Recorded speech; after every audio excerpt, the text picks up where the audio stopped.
"Sir, if they come, hide, my sister." Those were the last words 13-year-old Eli whispered before collapsing on Jonas Hale's porch, his blood pooling on the weathered wood. Behind him, smoke rose from his burning home. 5 killers were coming, hunting for the boy and his little sister, like animals. Jonas Hale had sworn never to kill again. But when evil rides up to your door demanding innocent blood, some vows are meant to be broken. Stay with me until the end of this story, and comment with your city so I can see how far this tale has traveled. The Montana Territory had a way of swallowing men whole. It stretched endless and unforgiving beneath skies so vast they made a man feel like nothing more than a speck of dust caught between heaven and earth. Out here, the land didn't care who you'd been before. Soldier, outlaw, saint, or sinner. It just took what it wanted and left the rest to bleach under the sun. Jonas Hale had learned that lesson the hard way.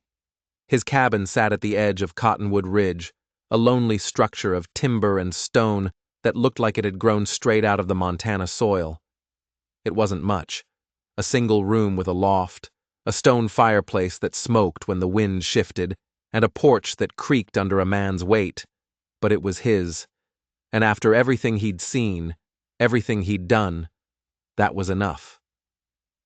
The sun was making its slow descent behind the western ridges, painting the sky in shades of burnt orange and deep crimson. Jonas sat on that creaking porch, a cup of bitter coffee cooling in his hands, watching the light fade like it did every evening. The ritual was the same: coffee at sunset, silence until dark, then sleep that never quite came. He'd been following this routine for 3 years now, ever since he'd left the cavalry and the ghosts that came with it. The war was over. He'd made sure of that when he rode away from Fort Benton with his discharge papers and a promise to himself. Never again. Never again would he point a rifle at another human being. Never again would he hear the sound of men screaming as they died. Never again would he wake up with their faces burned into his memory. But the Montana Territory had other plans. Jonas heard them before he saw them. Footsteps on the dirt path leading up to his cabin, uneven and desperate. He sat down his coffee and reached for the rifle that leaned against the porch rail. Old habits died hard, even for men trying to bury their past. The footsteps grew louder, punctuated by ragged breathing and what sounded like sobbing.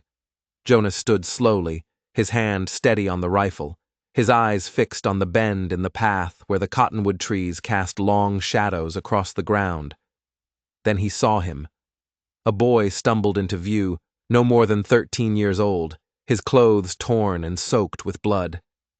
He clutched his left shoulder with his right hand, but the blood seeped through his fingers in steady pulses that meant the wound was deep. His face was pale as milk, his eyes wide with terror and pain, and he moved with the jerky, desperate motions of someone running on nothing but willpower. Behind him, smoke rose into the evening sky. Not the thin, friendly smoke of a cooking fire, but thick black columns that spoke of destruction. Jonas was off the porch before he'd made a conscious decision to move, the rifle forgotten as he caught the boy just as his legs gave out. The kid was heavier than he looked, solid farm muscle beneath the blood and fear, and Jonas had to brace himself to keep them both from going down. "Easy now," Jonas said, his voice rough from disuse. "I got you." The boy's eyes focused on him with desperate intensity. His lips moved, forming words that took everything he had left to speak. "Sir." The word came out as barely more than a whisper. "If they come, hide, my sister."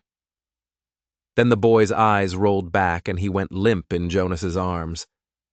For a moment, Jonas stood frozen, the weight of the unconscious child in his grip, the smell of smoke in his nostrils, and a cold certainty settling in his gut. This wasn't random. This wasn't an accident. Someone had done this deliberately, and they were coming. He carried the boy inside, kicking the door shut behind him, and laid him on the narrow bed against the far wall. The wound in the shoulder was bad, a deep gash that looked like it had been made by a knife or maybe a hatchet. The bleeding had slowed but hadn't stopped, and the boy's breathing was shallow and quick.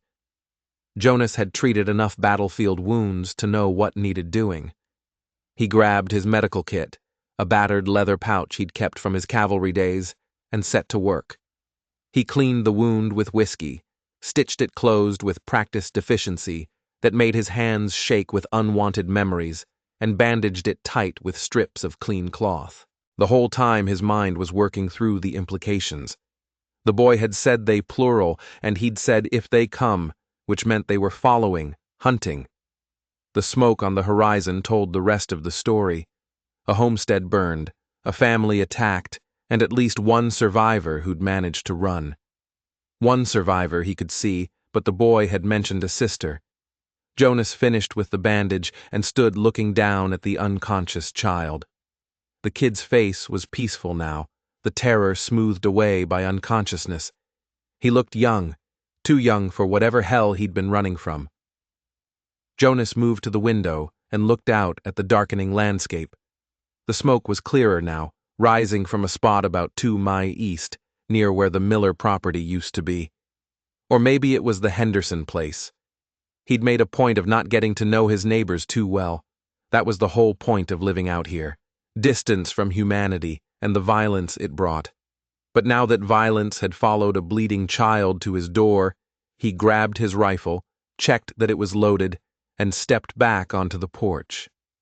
The sun had dropped below the ridgeline now, leaving the world caught in that strange twilight that wasn't quite day and wasn't quite night. Shadows stretched long and dark across the valley floor. Jonas scanned the tree-line, his eyes moving with the methodical precision of a scout. Nothing moved, no riders, no sounds except the evening wind through the cottonwoods and the distant cry of a hawk. But they were coming. He could feel it in his bones. The sister. The boy had begged him to hide the sister. Jonas stepped off the porch and moved quickly toward the creek that ran behind his property. If the girl had survived, if she'd run in the same direction as her brother, she might have made it this far.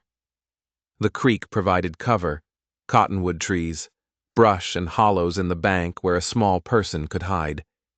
He moved through the dying light like a ghost, his boots making no sound on the soft earth. The rifle was comfortable in his hands, despite his years away from military life. Some things you never forgot, no matter how hard you tried. He found her by the old oak tree where the creek bent south. She was tiny, couldn't have been more than 8 or 9 years old, curled up in a hollow beneath the oak's massive roots. Her dress was torn and dirty, her face streaked with tears and ash, and she held a ragged doll clutched so tight against her chest that her knuckles were white. When Jonas approached, she pressed herself deeper into the hollow, her eyes going wide with terror. "It's all right," Jonas said softly, stopping several feet away and crouching down to make himself smaller. "Your brother sent me Eli. That's his name, isn't it?" The girl's eyes flickered with recognition at her brother's name. "He's at my house," Jonas continued, keeping his voice gentle and low. "He's hurt, but he's going to be okay. He told me to find you, to keep you safe." "So is Eli dead?" The question came out small and broken, and it nearly tore Jonas's heart in two. "No, honey, he's alive. He's tough, your brother. Tough as they come. Mama and Papa are dead." It wasn't a question. The girl said it with the flat certainty of someone who'd seen it happen. Jonas felt that old, familiar rage building in his chest, the same rage that had gotten him through the war and nearly destroyed him afterward. He swallowed it down and extended his hand toward the girl. "What's your name?" "Annie. Annie. I'm Jonas, and I promise you, nobody's going to hurt you or your brother while I'm breathing. But we need to get back to my cabin before dark. Can you do that?" Annie studied him with those wide, dark eyes. She was evaluating him, weighing whether to trust the stranger against whatever horrors she'd just escaped. Finally, she nodded and took his hand. Her fingers were ice cold despite the warm evening. Jonas picked her up. She weighed almost nothing, and she wrapped her arms around his neck, still clutching the rag doll between them. He could feel her shaking as he carried her back toward the cabin, and he found himself murmuring reassurances that sounded hollow even to his own ears. "It's going to be all right. You're safe now. I've got you." But even as he said the words, he knew they might be lies, because somewhere out there in the gathering darkness, the men who'd killed this child's parents and tried to kill her brother were still hunting, and Jonas had just made himself their next target. They made it back to the cabin as the last light faded from the sky. Jonas set Annie down on the porch and took one more look at the horizon. The smoke was barely visible now, just a dark smudge against the darkening sky. But something else caught his attention. Movement on the eastern. Ridge silhouetted against what remained of the sunset. Riders, 4, maybe 5 of them, moving slow and deliberate along the ridgeline. They were coming. Jonas ushered Annie inside and barred the door. The girl ran immediately to her brother's side, climbing onto the bed and taking Eli's hand in hers. Tears streamed down her face, but she didn't make a sound. "Is he going to wake up?" she whispered. "Soon," Jonas said, hoping it was true. The boy had lost a lot of blood, and shock was a killer all on its own. But he was young and strong, and Jonas had seen men survive worse. Jonas moved around the cabin with practice efficiency, preparing for what was coming. He checked his ammunition, 2 boxes of rifle cartridges, maybe 60 rounds total. His revolver hung on a peg by the door, fully loaded with 6 rounds and 2 more speed loaders on his gun belt. Not much, but it would have to do. He filled his canteen and set it by the window, along with a spare rifle and ammunition. He dusked the lamp, leaving the cabin in darkness broken only by the faint red glow from the fireplace. Then he took up position by the window that faced east, the direction the riders had been coming from. Annie watched him from the bed, her eyes reflecting the firelight. "Are they coming?" she asked. Jonas wanted to lie, wanted to tell her everything would be fine, that those men would pass by, that morning would come and bring safety with the sun. But this girl had already seen too much to believe comfortable lies. "Yes," he said simply. "They're coming. Are you going to fight them?" Jonas looked at the rifle in his hands, the same rifle he'd sworn never to use against another human being, the same rifle that represented everything he'd tried to leave behind. "If I have to." "My papa fought them," Annie said, her voice small and distant. "They killed him anyway." Jonas turned from the window to look at her. "Your papa was protecting you and Eli. That's what fathers do. That's what men do when evil comes knocking." "But they still killed him." "Yes," Jonas said, "but you and your brother are alive, which means your papa won." Annie thought about that for a long moment, then nodded slowly. She lay down next to her brother, still holding his hand, and closed her eyes. Jonas turned back to the window and waited. The hours crawled by with agonizing slowness. The moon rose, casting silver light across the valley floor. The wind picked up, rattling the shutters and making the cottonwood trees whisper secrets to the night.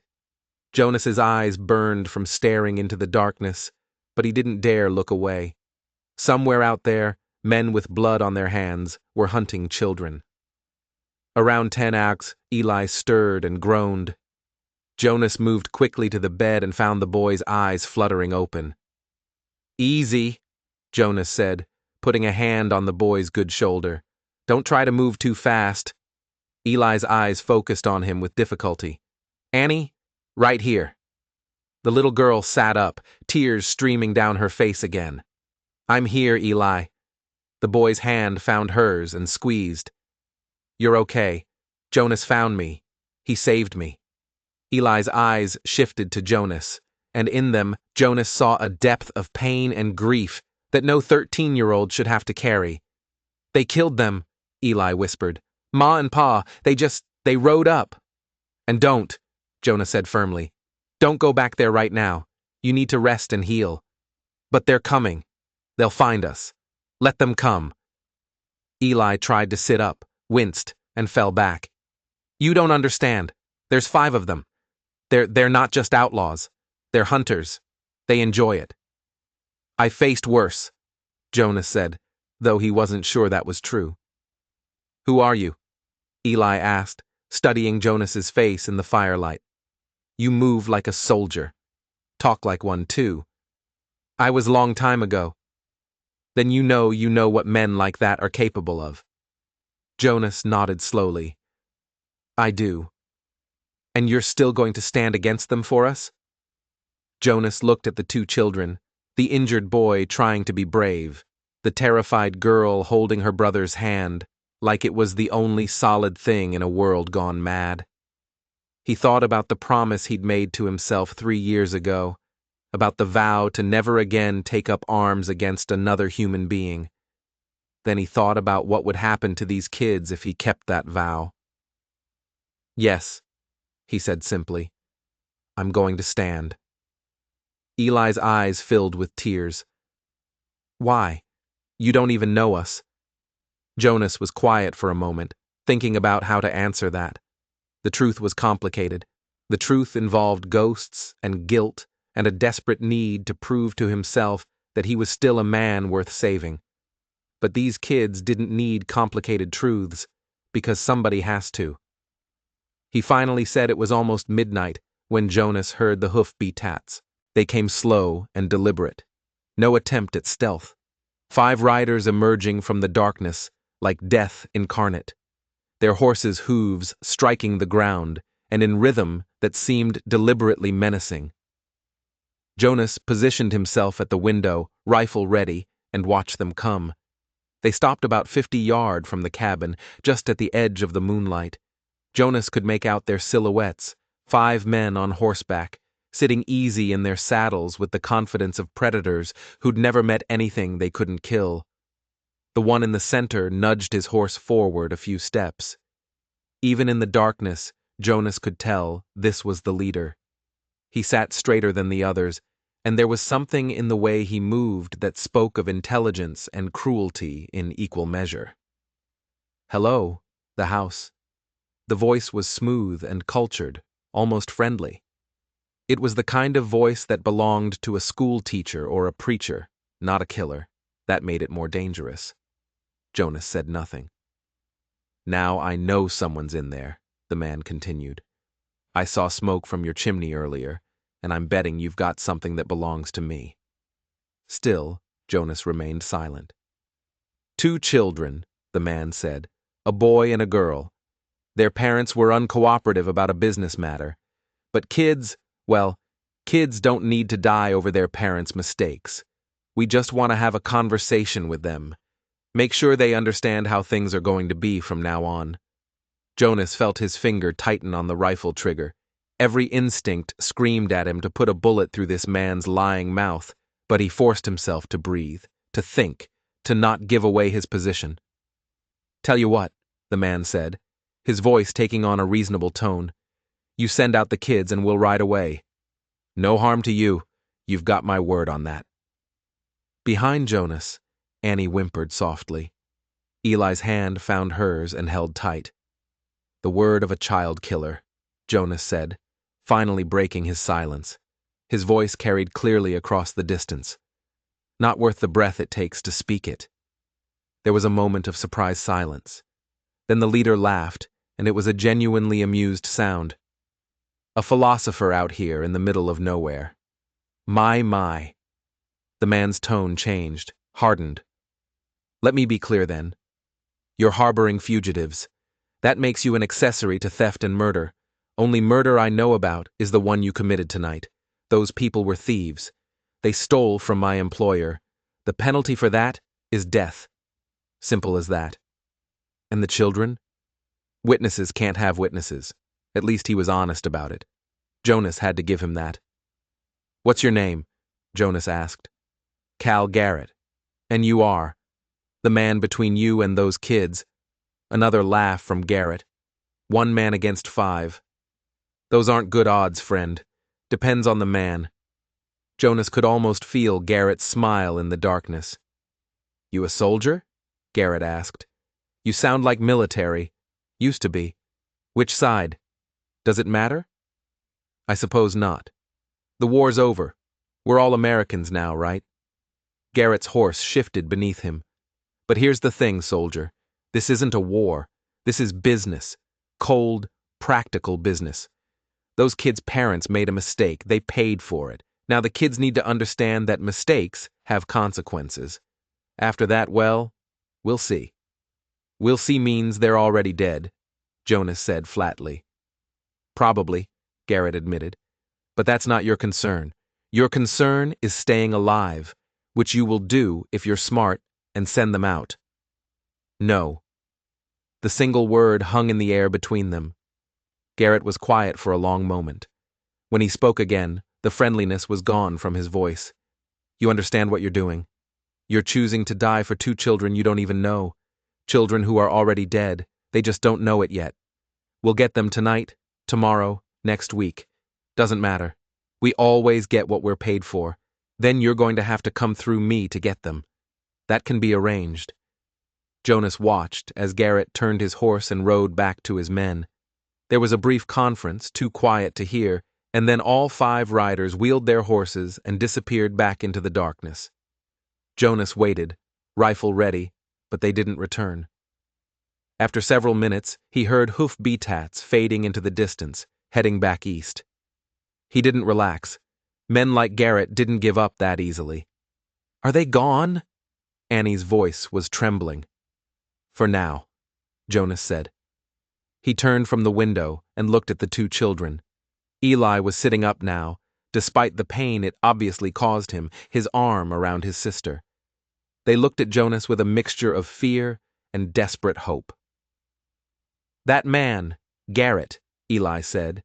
He worked for Mr. Blackwood, the banker in Prescott. Jonas felt a chill run down his spine. Calvin Blackwood was one of the richest men in Montana Territory, with interests in banking, mining, and land speculation.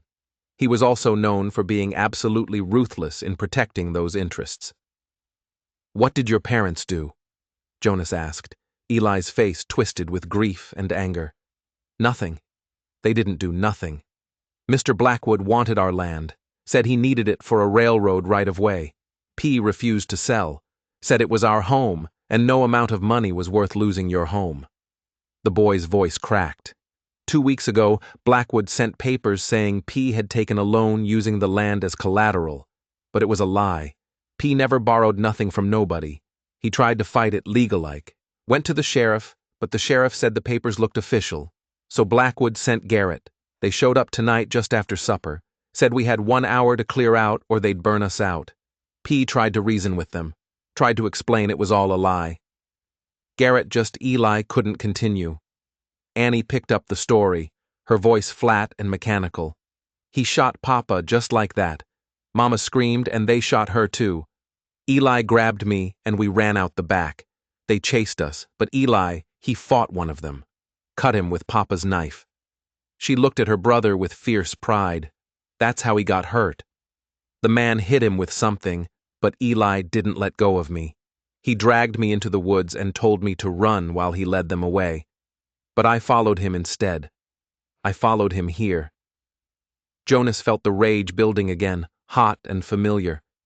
This was what he tried to escape, the casual evil of men who could murder parents in front of their children over a piece of land. The kind of evil that had made him sick of soldiering, sick of killing, sick of being part of a world where might made right. But here it was again, knocking on his door, demanding innocent blood. And this time, he couldn't walk away. Listen to me, Jonas said, his voice firm and steady. Both of you. Those men are going to come back probably tonight, definitely before dawn. They'll come in force and they'll come ready for a fight. I need you to understand something. I'm going to do everything I can to keep you safe. Everything. But I need you to do exactly what I tell you when I tell you without questions. Can you do that? Both children nodded. Good. Now, Eli, you're hurt bad. You can't fight, so I need you to focus on protecting your sister. Under this cabin, there's a root cellar. It's got a tunnel that leads out to the creek bed about 30 yards away. If things go bad up here, if I tell you to run, You take Annie, and you go through that tunnel. You follow the creek south until you hit the main road. Then you run to Prescott and you find the sheriff. His name is Tom Brennan. You tell him what happened. You tell him about Blackwood and Garrett, and you tell him Jonas Hale died making sure you survived. Understand? Jonas? Eli started to protest. Do you understand? Jonas's voice cut through the boy's words like a blade.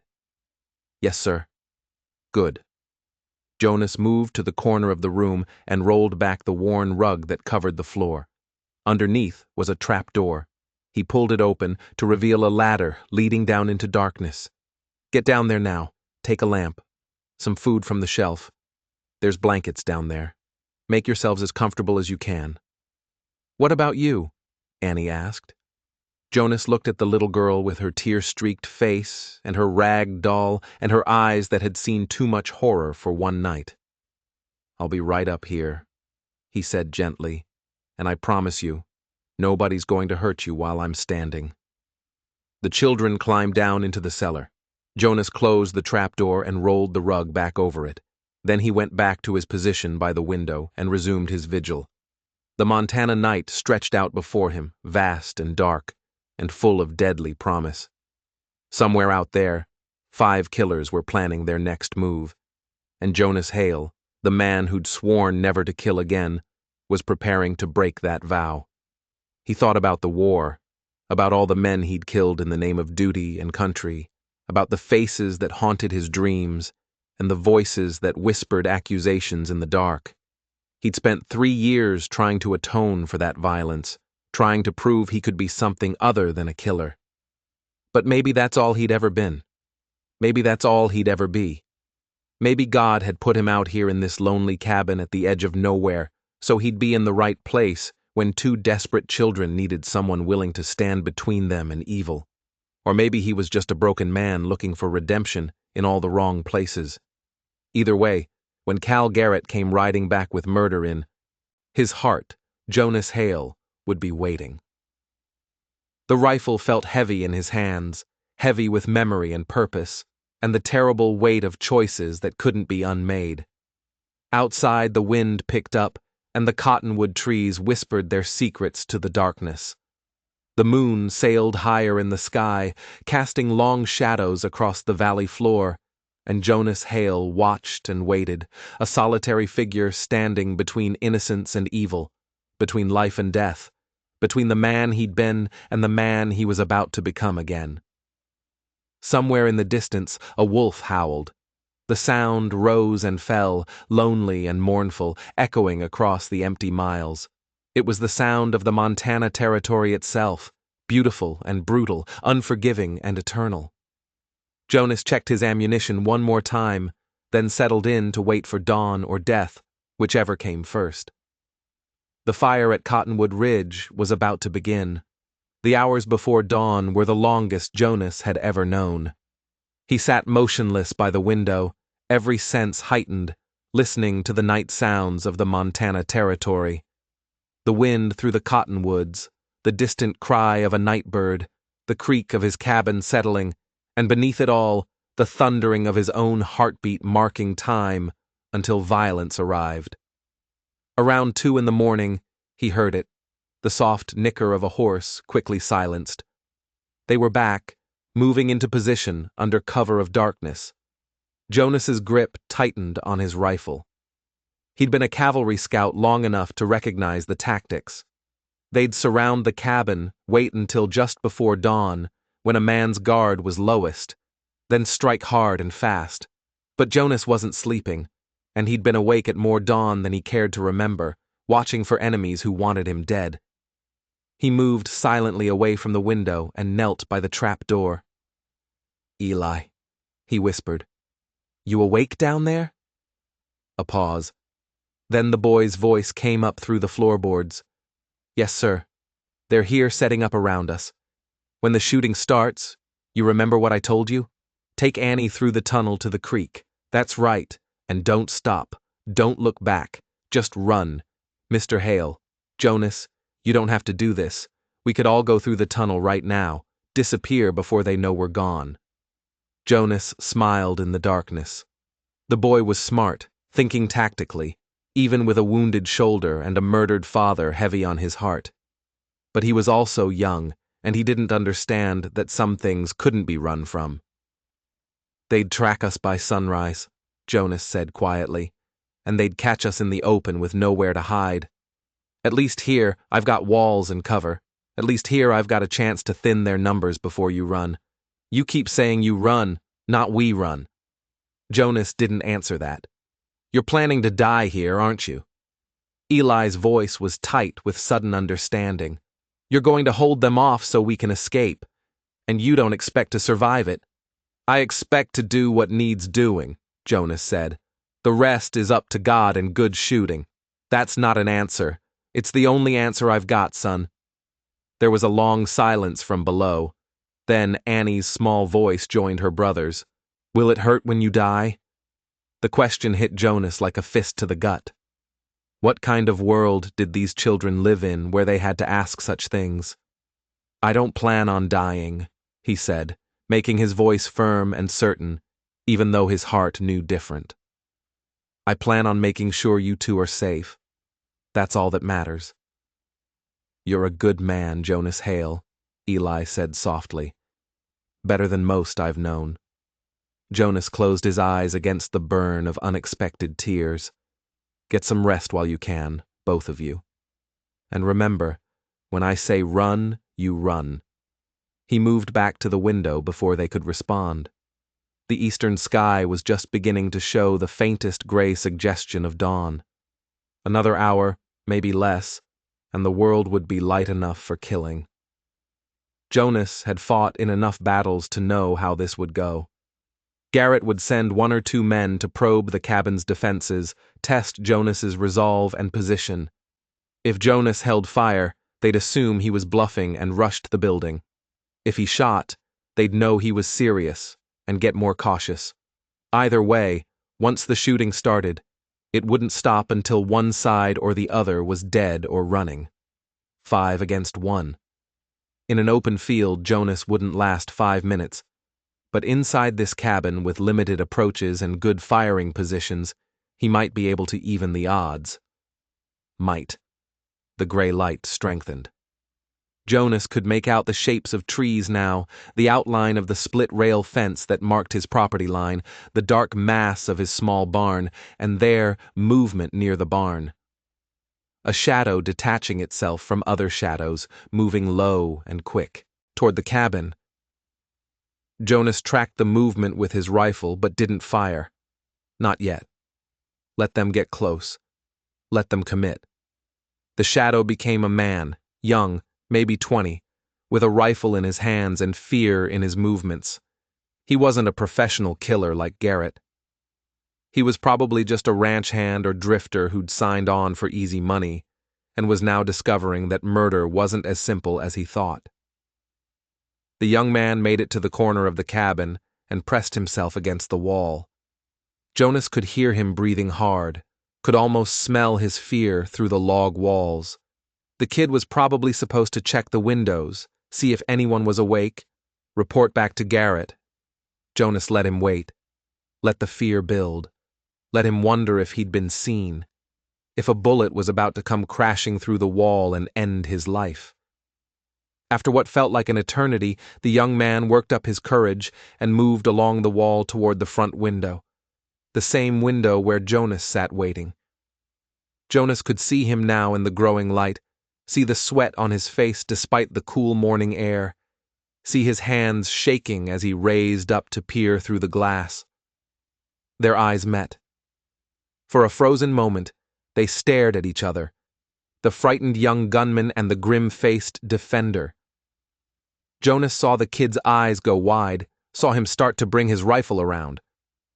Jonas smashed the rifle butt through the window. Glass exploded outward, and the young man threw himself backward with a shout of alarm. He hit the ground, scrambled to his feet, and ran for the trees, yelling at the top of his lungs. "He's awake! He's armed! He's—" A rifle shot cracked from the tree-line, and the young man's shout cut off as he tumbled forward into the dirt. He didn't move again. Jonas felt his blood run cold. They'd shot their own man, killed him just for failing his assigned task, or maybe just to send a message. This was the kind of evil Jonas was dealing with, the kind that valued nothing and no one, not even their own. "Good morning, soldier," Garrett's voice called out from somewhere in the trees. "I see you're an early riser." Jonas said nothing, just scanned the tree-line, trying to pinpoint the voice. "That was unfortunate," Garrett continued, his tone conversational. "Young Tommy there was nervous. First real job like this. I told him to keep quiet no matter what, but he panicked. Can't have that. Not in my line of work." "Your line of work?" Jonas called back. "Seems to be murder. I prefer to think of it as problem solving. Mr. Blackwood has a problem. Those children in your cabin. I'm solving it. They're innocent kids whose parents you murdered. Their parents were thieves and liars. The children are witnesses. Simple mathematics. Really. Remove the variables. Solve the equation." Jonas felt his finger tighten on the trigger. If he had a clear shot at Garrett, he'd take it right now and damn the consequences. But the man was well hidden, probably behind good cover with his remaining men spread out to prevent exactly the kind of ambush Jonas was planning. "Let me propose a solution," Garrett said. "You fought well. You stood your ground like a man of honor, but the situation is untenable. 5 of us, well, 4 now, thanks to your intimidating window smashing, and 1 of you. Those children are going to die today. That's simply a fact. The only question is whether you die with them." "I've heard better offers." Garrett laughed, and there was genuine amusement in the sound. "I imagine you have, but I'm trying to be reasonable here. Walk away right now. We'll wait until you're out of sight. Then we'll do what needs doing. Quick and clean. The children won't suffer. You have my word, the word of a man who just shot his own partner. Tommy wasn't my partner. He was an employee who failed to follow orders. There's a difference." Jonas shifted position, moving to a different window. As he did, he caught movement near the barn. Another man working his way around to flank the cabin. Jonas raised his rifle and fired. The shot echoed across the valley, and the man dove behind a water trough. Jonas couldn't tell if he'd hit him or not. "That's unfortunate," Garrett said, his voice harder now. "I was hoping we could resolve this peacefully." "You murdered that boy's parents in front of him," Jonas said. "You hunted children through the night like animals. There's nothing peaceful about you, Garrett. True enough, but I'm good at what I do, and what I do is solve problems completely, which means you, soldier, you've become part of the problem." Jonas saw movement at the corner of his vision, a flash of color near the split rail fence. He spun and fired. The bullet splintered a fence post, and whoever was there vanished back into cover. "You're a decent shot," Garrett observed. "Military training, I assume." "Which war?" Jonas didn't answer. He was counting. He'd fired twice, which meant he had 18 rounds left in his current box. The man by the barn, that was 1. Whoever was at the fence, that was 2. Garrett, somewhere in the trees, 3. And the dead kid made 4 originally, which meant there should be 1 more. Where was number 5? As if in answer to his thought, a bullet punched through the cabin wall 2 FT from Jonas's head. He threw himself flat as 2 more shots followed, splintering the wood where he'd been standing. There. The 5th man was up in the cottonwood tree to the north, using the height for a better angle. Smart and dangerous. Jonas crawled to the back window and carefully raised his head. He could just make out the shape of a man in the branches, partially concealed by leaves, but visible enough for a shot. Jonas steadied his rifle on the windowsill, took a breath, let it out slowly, and squeezed the trigger. The rifle cracked. The man in the tree jerked, lost his grip, and fell 20 F to the ground with a sickening thud. He didn't get up. 3 left, Jonas muttered to himself. Better odds, but still not good. "That was Calhoun," Garrett said, and for the first time there was real anger in his voice. "He was a friend of mine. We rode together for 6 years. Then you shouldn't have brought him here to murder children." "Oh, soldier, you just made this personal." "The shooting started in earnest then." Bullets hammered the cabin from 2 directions, the man by the barn and whoever was at the fence. Jonas dropped below the windows as lead punched through walls and shattered glass. Wood splinters filled the air. The sound was deafening in the confined space. Below him, through the floorboards, Jonas could hear Annie screaming. "Stay down!" Jonas shouted toward the trapdoor. "Stay in the cellar!" He rolled to a new position and came up at the eastern window. The man by the barn was reloading, his hands fumbling with cartridges in his haste. Jonas aimed carefully and fired. The bullet caught the man in the shoulder, spinning him around and dropping him behind the trough. The man's rifle fell into the dirt, clearly visible. Two left, Garrett and the one by the fence. The shooting stopped. Silence fell over the valley, broken only by the groaning of the wounded man by the barn and the ringing in Jonas's ears from the gunfire. "You're better than I thought," Garrett called out. "But you're just delaying the inevitable. You can't watch all directions at once. You'll slip eventually, get tired, make a mistake, and when you do, I'll be waiting." Jonas checked his ammunition. 10 rounds left in the rifle. He reloaded his revolver with steady hands and tried to think tactically. Garrett was right. He couldn't cover every approach, and with daylight strengthening by the minute, they'd be able to see his silhouette through the windows, predict his movements. He needed to change the situation, needed to take the fight to them instead of waiting for them to wear him down. "Eli," he called down to the cellar. "You still got your father's knife?" "Yes, sir." "Can you throw it?" "Accurately." There was a pause. "Used to practice with Pa. I can hit a tree trunk from 15 FT about half the time. Not great odds, but better than nothing." "Listen carefully," Jonas said. "I'm going to create a distraction. When I do, I need you to come up here quick. We're going to turn the tables on these bastards. Jonas, I can barely lift my left arm. You won't need to. Just need you to do exactly what I tell you." Below him, he heard whispered conversation. Eli and Annie arguing in the fierce, desperate way of siblings who'd lost everything but each other. Finally, Eli's voice came back. "All right, what do you need? When I say go, you come up and get ready by the back window. When I give the signal, you open it fast and throw your knife at whoever you see. Don't aim, don't think, just throw hard toward movement and duck back down. Understand? That's insane. That's all we've got. You ready?" Another pause. Then ready. Jonas took a deep breath and stood up in full view of the front window. Immediately, a shot rang out from the fence line, but Jonas was already moving, diving behind the heavy wooden table he'd overturned for cover. The bullet passed through the space where he'd been standing. "Now, Eli."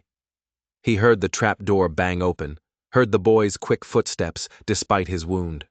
Jonas fired 3 shots out the front window toward the fence, keeping whoever was there pinned down. Then he rolled to the side window and fired twice more at the barn, forcing the wounded man to stay behind cover. "Wait for it," Jonas called to Eli. "Wait!" He saw movement. In the trees to the north. Garrett finally showing himself, moving to get a better angle on the cabin. The man was good. Jonas had to give him that. He moved like a ghost, using every bit of cover. Rifle ready, but he was focused on the front of the cabin, wasn't watching the back. "Go!" Jonas shouted. The back window banged open. Jonas heard Eli's grunt of effort as he threw the knife. Then the boy was diving back down. A split second later, there was a cry of pain from behind the cabin. Not Garrett, but the man at the fence who'd been circling around. Jonas didn't wait to see if the knife had hit anything vital. He burst out the front door, rifle up, and ran straight toward the trees where he'd seen Garrett. The move was so unexpected, so tactically insane that it bought him 3 precious seconds. He used them well. He hit the treine, rolled behind a cottonwood trunk, and came up with his rifle trained on where Garrett had been. The man was gone. Jonas's combat instinct screamed at him. He threw himself sideways just as a bullet cracked past his ear. He hit the ground, rolled, came up firing. His shots punched into the tree where Garrett had taken cover. Then they were both moving, circling through the trees, each trying to flank the other. It was a deadly dance Jonas knew well from a dozen battlefields. The first man to make a mistake would be the last man to make any mistake at all. "Bold move, soldier," Garrett's voice came from somewhere to Jonas's right. "Stupid, but bold. Now you're out in the open with me. How does that improve your situation?" Jonas said nothing, just kept moving, using the trees for cover. His mind was racing through calculations. The man by the fence might be dead or wounded from Eli's knife. The man by the barn was definitely wounded, but Garrett was unheard and armed and clearly knew what he was doing.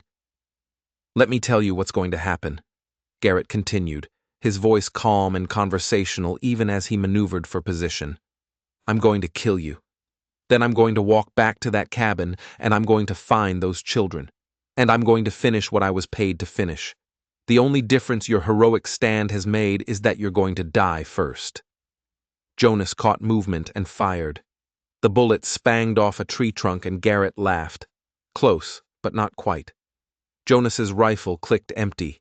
He dropped it and drew his revolver in one smooth motion, but Garrett had anticipated this. The man stepped out from behind cover 20 yards away, his own rifle trained on Jonas's chest. They stood there in the growing dawn light, each with a clear shot at the other. "Well now," Garrett said softly, "here we are." Jonas kept his revolver steady, aimed at Garrett's heart. "Here we are. You know I'm faster than you, don't you? I've done this 100 times. You're good, soldier, but I'm a professional." "Then why are we talking?" Garrett smiled. It was a strange smile, almost respectful. "Because you've impressed me. Most men would have given up the children by now. Most men wouldn't have stood at all. I'm curious about you. Curiosity won't stop a bullet." "No, but it might delay one long enough for conversation." Garrett shifted his stance slightly and Jonas's finger tightened on his trigger. "Easy now. Just getting comfortable. Tell me, what are those children to you? Family? No. Friends? Never met them before last night." Garrett's eyebrows rose. "Truly? Then why? Why throw your life away for strangers?" Jonas thought about how to answer that. The truth was complicated about guilt and redemption and the ghosts that haunted his sleep. But maybe it was also simple. "Because somebody has to," he said. "Somebody has to," Garrett repeated slowly. "Somebody has to stand between children and death. Somebody has to draw a line in the dirt and say, 'This far and no further.' Somebody has to be the good man in a world full of bad ones." "Something like that? And you think that somebody is you?" "Today it is." Garrett nodded slowly. "You know what's funny? I understand you. I do. You're trying to balance scales, trying to make up for something in your past, something in the war, maybe something that keeps you awake at night." He paused. "But here's the thing. It won't work. Saving those children won't save whoever you failed to save before. The scales don't balance that way." Jonas felt those words hit home like a physical blow, because Garrett was right. He was thinking about Jenny Dawson and her children, the family in Kansas he'd failed to protect from raiders during the war. He was thinking about how he'd arrived too late, found them dead, and carried that failure in his heart ever since. "Maybe not," Jonas said quietly, "but I can save these two today, right now. And if I die doing it, at least I'll die trying." Noble sentiment. Wrong, but noble. Garrett's eyes hardened. "Time for talking is over, soldier. You've got one chance. Throw down that revolver and walk away. I'll even give you a 10-minute head start before I go after the children. Live or die. Choose now." Jonas thought about Eli and Annie in the cellar, thought about their parents murdered in cold blood, thought about how far they'd run and how hard they'd fought to survive, thought about the look in Annie's eyes when she'd asked if dying would hurt. "I choose to stand," Jonas said. Garrett sighed. "Then you choose to die." Everything happened at once. Both men fired. Jonas felt the hammer of Garrett's bullet hitting his left shoulder, spinning him halfway around, but his own shot had flown true. Garrett staggered backward, his rifle falling from nerveless fingers, a red stain spreading across his chest. Jonas dropped to one knee, his left arm useless, his revolver wavering in his right hand. Garrett sat down hard against a tree trunk, pressing his hand against the wound. Blood leaked between his fingers. "Good shot," Garrett wheezed. His face had gone pale and there was blood on his lips. "Better than good. Perfect." Jonas didn't respond. He couldn't seem to catch his breath. The pain in his shoulder was a living thing, hot and terrible. "Those children," Garrett coughed, and more blood appeared. "They better be worth it." "They are." "How do you know?" "Because they're children. That's all that matters." Garrett's eyes were starting to glaze over. "Maybe you're right. Maybe I've been doing this too long. Maybe." He coughed again harder. "Maybe you win this one, soldier." Jonas watched as the life faded from Calgar's eyes. The man who'd killed for money, who'd murdered parents and hunted children, who'd lived by the gun and died by the gun. Whatever judgment awaited him beyond this world, Jonas hoped it was just. Then Jonas heard a sound that made his blood freeze, the unmistakable click of a rifle being cocked. He tried to turn, tried to bring his revolver around, but his wounded shoulder made him slow. Too slow. "Don't move." The voice came from behind him. It was the man from the fence, the one Eli had thrown the knife at. He sounded hurt, but very much alive. "Drop the gun or I'll shoot you in the spine." Jonas let the revolver fall from his hand. "That's smart. Now stand up slow." Jonas struggled to his feet, his left arm hanging useless, blood soaking through his shirt. He turned slowly and saw the man, middle-aged, weathered face with a knife wound in his thigh and hatred in his eyes. "You killed Garrett," the man said. "You killed Tommy and Calhoun. You shot Pete by the barn. You done wrecked everything. Those children are innocent," Jonas said. "Don't care if they're saints. I got paid to do a job and by God I'm going to finish it." He gestured with the rifle toward the cabin. "Walk. We're going to get those kids, and you're going to watch me do it before I kill you." They walked slowly through the trees, the man limping badly from the knife wound. Jonas barely able to stay upright from blood loss and pain. Behind them, Calgar's body slumped against the cottonwood tree, his eyes staring at nothing. They emerged from the tree-line into the open ground before the cabin. The sun was fully up now, painting the valley in shades of gold and amber. It was going to be a beautiful day. Jonas found himself thinking how wrong that was, how the sun shouldn't shine on days like this. "Mr. Hale." Eli's voice came from inside the cabin. "Are you all right?" "Stay in the cellar," Jonas shouted. "Don't come out." "Shut up!" the man with the rifle snarled. He raised his voice. "You kids, listen up. Your friend here is hurt bad. You want him to live? You come out right now." Silence from the cabin. "I'll count to 5, then I shoot him. 1.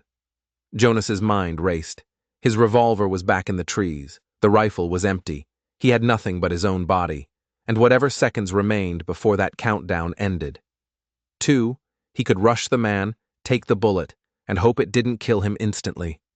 Hope that in the few seconds before he died, he could buy the children time to run. 3. Or he could stall, keep the man talking, hope for a miracle he didn't deserve. 4. The trapdoor banged open. Eli climbed out, his face set with grim determination. He held Annie's hand as she came up behind him. Both children walked toward the front door. "No!" Jonah shouted. "Run! Use the tunnel!" "Can't let you die for us," Eli said simply. "Wouldn't be right." The children stepped out onto the porch. Annie still clutched her rag doll. Eli's wounded shoulder was soaked with fresh blood from his exertions. The man with the rifle smiled. It was an ugly smile, full of triumph and cruelty. "That's better now." The shot came from the direction of the barn. The man with the rifle jerked forward, his eyes going wide with shock. He took one step toward the children, then collapsed face first in the dirt. Jonas spun too fast, the world tilting dangerously from blood loss, and saw the man called Pete standing by the water trough, his rifle smoking, his own blood staining his shirt from Jonas's earlier shot. "Why?" Jonas croaked. Pete lowered his rifle and sat down heavily, his face gray with pain. Got kids of my own, 2 girls. This ain't right, he coughed. Ain't never been right. I needed the money, but not for this. Never for this. He closed his eyes and seemed to shrink in on himself. Jonas stood swaying in the morning light, his vision tunneling, his legs refusing to hold him any longer. He saw Eli and Annie running toward him, felt small hands trying to support his weight, heard Annie crying and Eli shouting something Jonas couldn't quite understand. The world was fading, going soft and distant. Maybe this was it. Maybe he'd bought the children enough time with his life. Maybe that was enough. Then another sound cut through the gathering darkness. Hoofbeatats, multiple horses coming fast. Through the haze, Jonas saw riders approaching. His hand fumbled for a weapon he didn't have. After everything, more of Blackwood's men were coming to finish it. But then he heard a voice he recognized. Sheriff Tom Brennan. "Hold on, Jonas. We're here. Just hold on." Jonas felt the ground come up to meet him, felt hands supporting him, laying him down gentle, felt someone pressing cloth against his shoulder wound, heard voices urgent and concerned floating above him like birds. "Get him inside. We need to stop this bleeding." "Sheriff, there's dead men everywhere. Pete's still alive and he's talking," says Blackwood ordered the whole thing. "What about the children? They're scared but unheard. Boy's got a shoulder wound, but it's been treated. Someone get Doc Morrison out here now." Jonas let his eyes close. He was so tired. So very tired. And he heard in ways he couldn't even catalog. But through the pain and exhaustion, one thought burned clear and bright. The children were safe. The sheriff was here. It was over. He'd stood between innocence and evil, and somehow, impossibly, he'd held the line. As consciousness faded, Jonas Hale felt something he hadn't felt in 3 long years. Something he'd thought he'd lost forever in the blood and horror of war. Peace.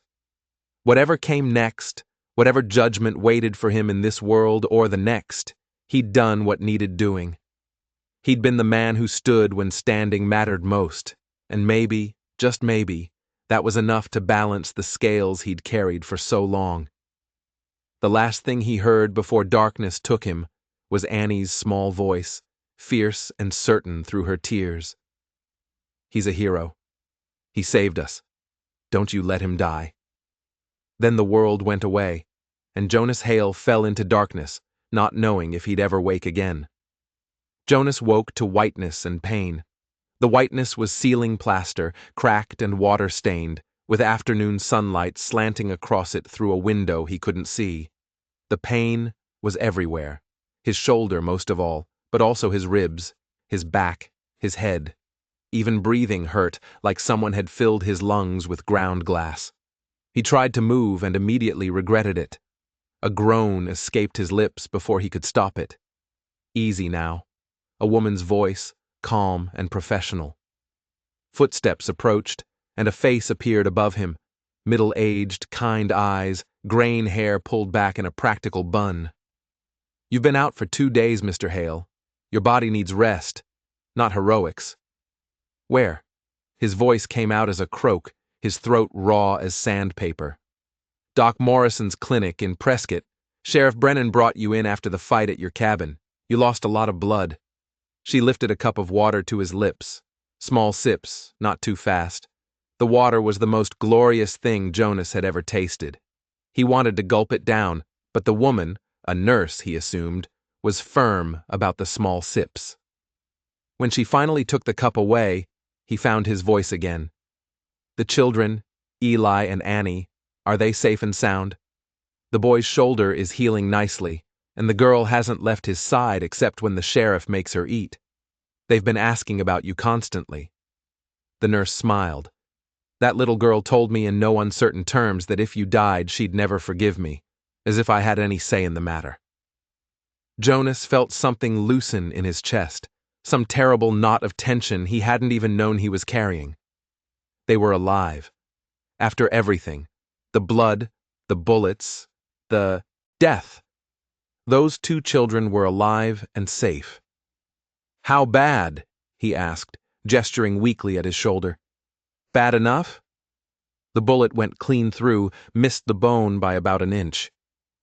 "You'll heal, but that arm is going to give you trouble for months, maybe years." She adjusted his blanket with practiced efficiency. "You also have 3 cracked ribs, a concussion, and bruising that would make a mule kick look gentle. Doc Morrison says you're the stubbornest patient he's had in 30 years, staying alive out of pure spite." Jonas almost smiled at that. Spite had kept him alive through worse. The other men, Garrett and his crew. What happened to them? The nurse's face hardened. 4 dead. 1, the man who shot his own partner, is in the cell across from the sheriff's office, singing like a bird about Calvin Blackwood and his land schemes. Seems Mr. Blackwood has been running quite an operation, stealing property through fraud and murder. Your stand at Cottonwood Ridge broke the whole thing open.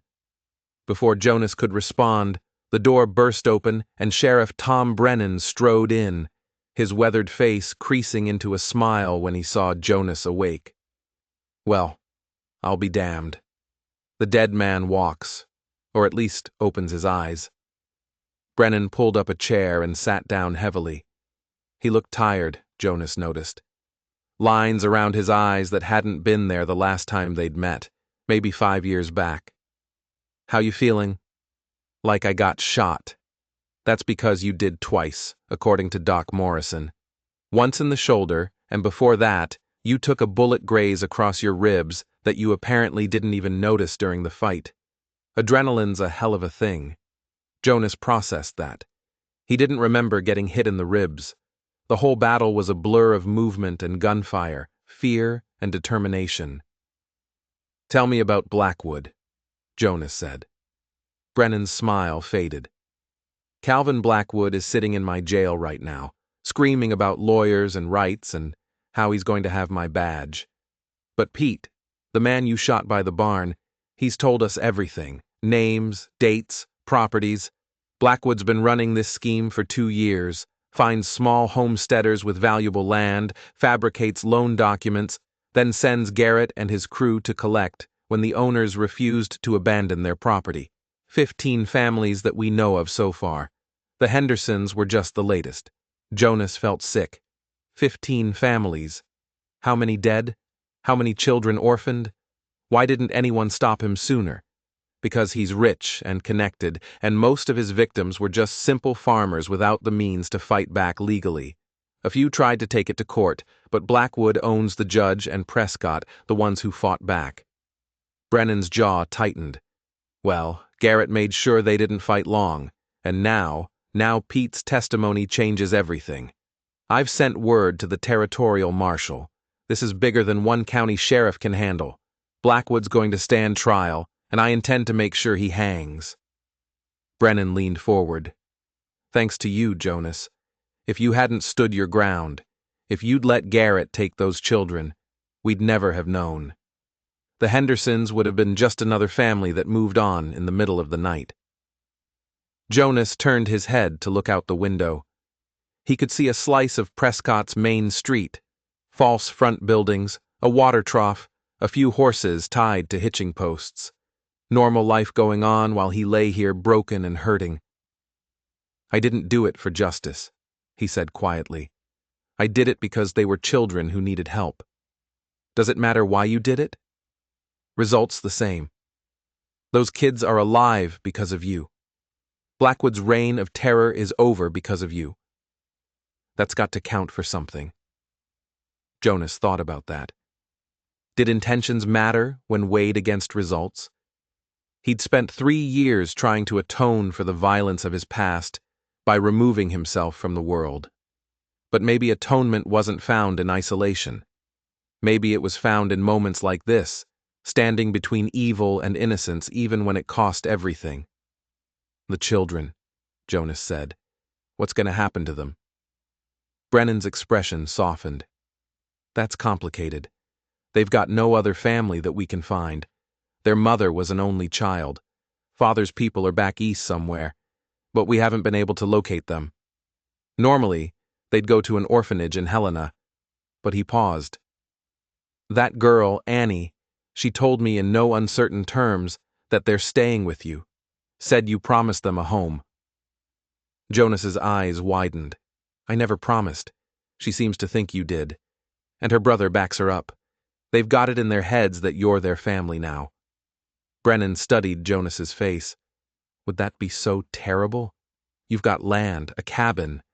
Well, the burned remains of a cabin. You clearly know how to take care of people. And those kids have already lost everything. Losing you, too, might break them. I'm not father material, Tom. I'm a broken-down ex-soldier who lives alone because he can't stand being around people. You were that. But the man who stood against 5 killers to protect 2 children, he'd never met. That's a different man, Jonas.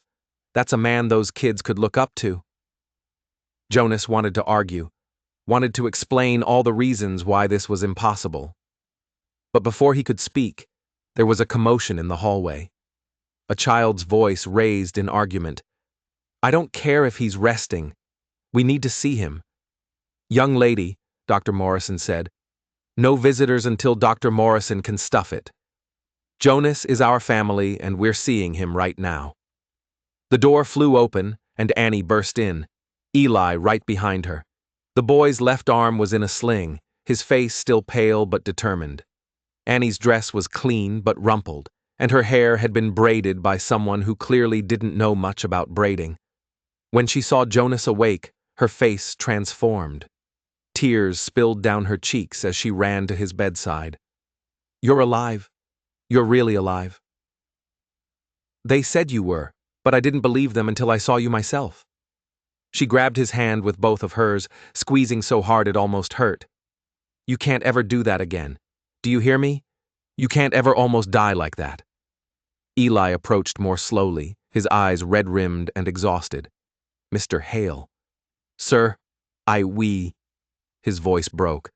Thank you for everything, for standing, for fighting, for... He couldn't continue, just stood there with tears running down his face. Jonas looked at these 2 children, orphaned, wounded, traumatized by horrors no child should ever witness, and felt something crack open in his chest. Some wall he'd built around his heart over the past 3 years. Some barrier between himself and the rest of humanity. These kids had broken through without even trying. I'm glad you're safe, he managed to say. Both of you. We're staying with Mrs. U. Patterson right now, Annie said, still gripping his hand. She's nice enough, but her house smells like cabbage, and she's got 17 cats. 17? And they're all mean, except for the orange one. But it's just temporary until you're better and can take us home. Jonas glanced at Sheriff Brennan, who shrugged helplessly. Annie, Jonas said gently, my cabin burned down. There's no home to go back to, then we'll build a new one. Eli's good with his hands, and I can fetch and carry things. We'll all work together. That's what families do. Honey, I'm not. You saved us, Eli said quietly. His voice was steady now, carrying a weight that seemed too heavy for his 13 years. You stood between us and death when you could have walked away. When any sane man would have walked away, you bled for us, nearly died for us. He met Jonas's eyes directly. That makes you family.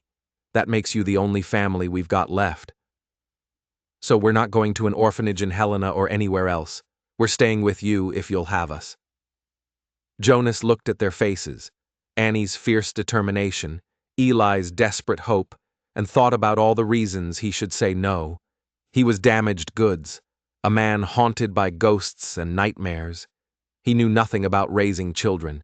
He could barely take care of himself. The list of reasons went on, but then he remembered Annie's question from that terrible night. Will it hurt when you die? He remembered Eli's courage standing on the porch offering himself up to save Jonas's life. He remembered how these children had fought to survive, how they'd refused to give up even when everything was taken from them. They deserve better than an orphanage. They deserved better than being separated and sent to strangers. They deserved a home. All right, Jonas heard himself say. We'll figure it out together. Annie's squeal of joy was so loud, the nurse came running to make sure no one was dying. She found instead 2 children embracing a wounded man, all 3 of them crying, and Sheriff Brennan grinning like he'd just witnessed something sacred. The next 2 weeks passed in a haze of healing and planning. Jonas's shoulder mended slowly, the pain becoming a dull ache he could mostly ignore. Doc Morrison let him leave the clinic after 8 days with strict orders to rest and not do anything stupid like getting shot again. Mrs. Patterson's house did indeed smell like cabbage and was overrun with cats, but she was kind to the children and didn't ask too many questions. Jonas stayed there too, sleeping on her sofa and trying not to feel useless while Eli and Annie attended to him with the fierce devotion of people who'd almost lost someone precious. The trial of Calvin Blackwood became the biggest news in Montana Territory. Newspapers from as far as Denver sent reporters to cover it. The story had everything: a corrupt banker, murdered families, a heroic last stand. Jonas hated the attention, but he gave his testimony when required, watching as Blackwood's polished veneer cracked under the weight of evidence. Pete, the gunman who'd shot his own partner to save the children, testified for the prosecution. His voice shook as he described the murders, the fraud, the systematic destruction of innocent families. He didn't ask for mercy and didn't expect it. When the judge sentenced him to 20 years hard labor, he accepted it with a nod. But before they took him away, he caught Jonas's eye in the courtroom. No words were spoken, but Jonas understood. The man had done terrible things, but in the end, he'd made one good choice. Maybe that wouldn't balance his scales, but at least he tried. Blackwood was sentenced to hang. The execution was scheduled for the first week of October. Through it all, Eli and Annie stayed close to Jonas. They helped him with simple tasks when his shoulder wouldn't cooperate. They brought him food and water.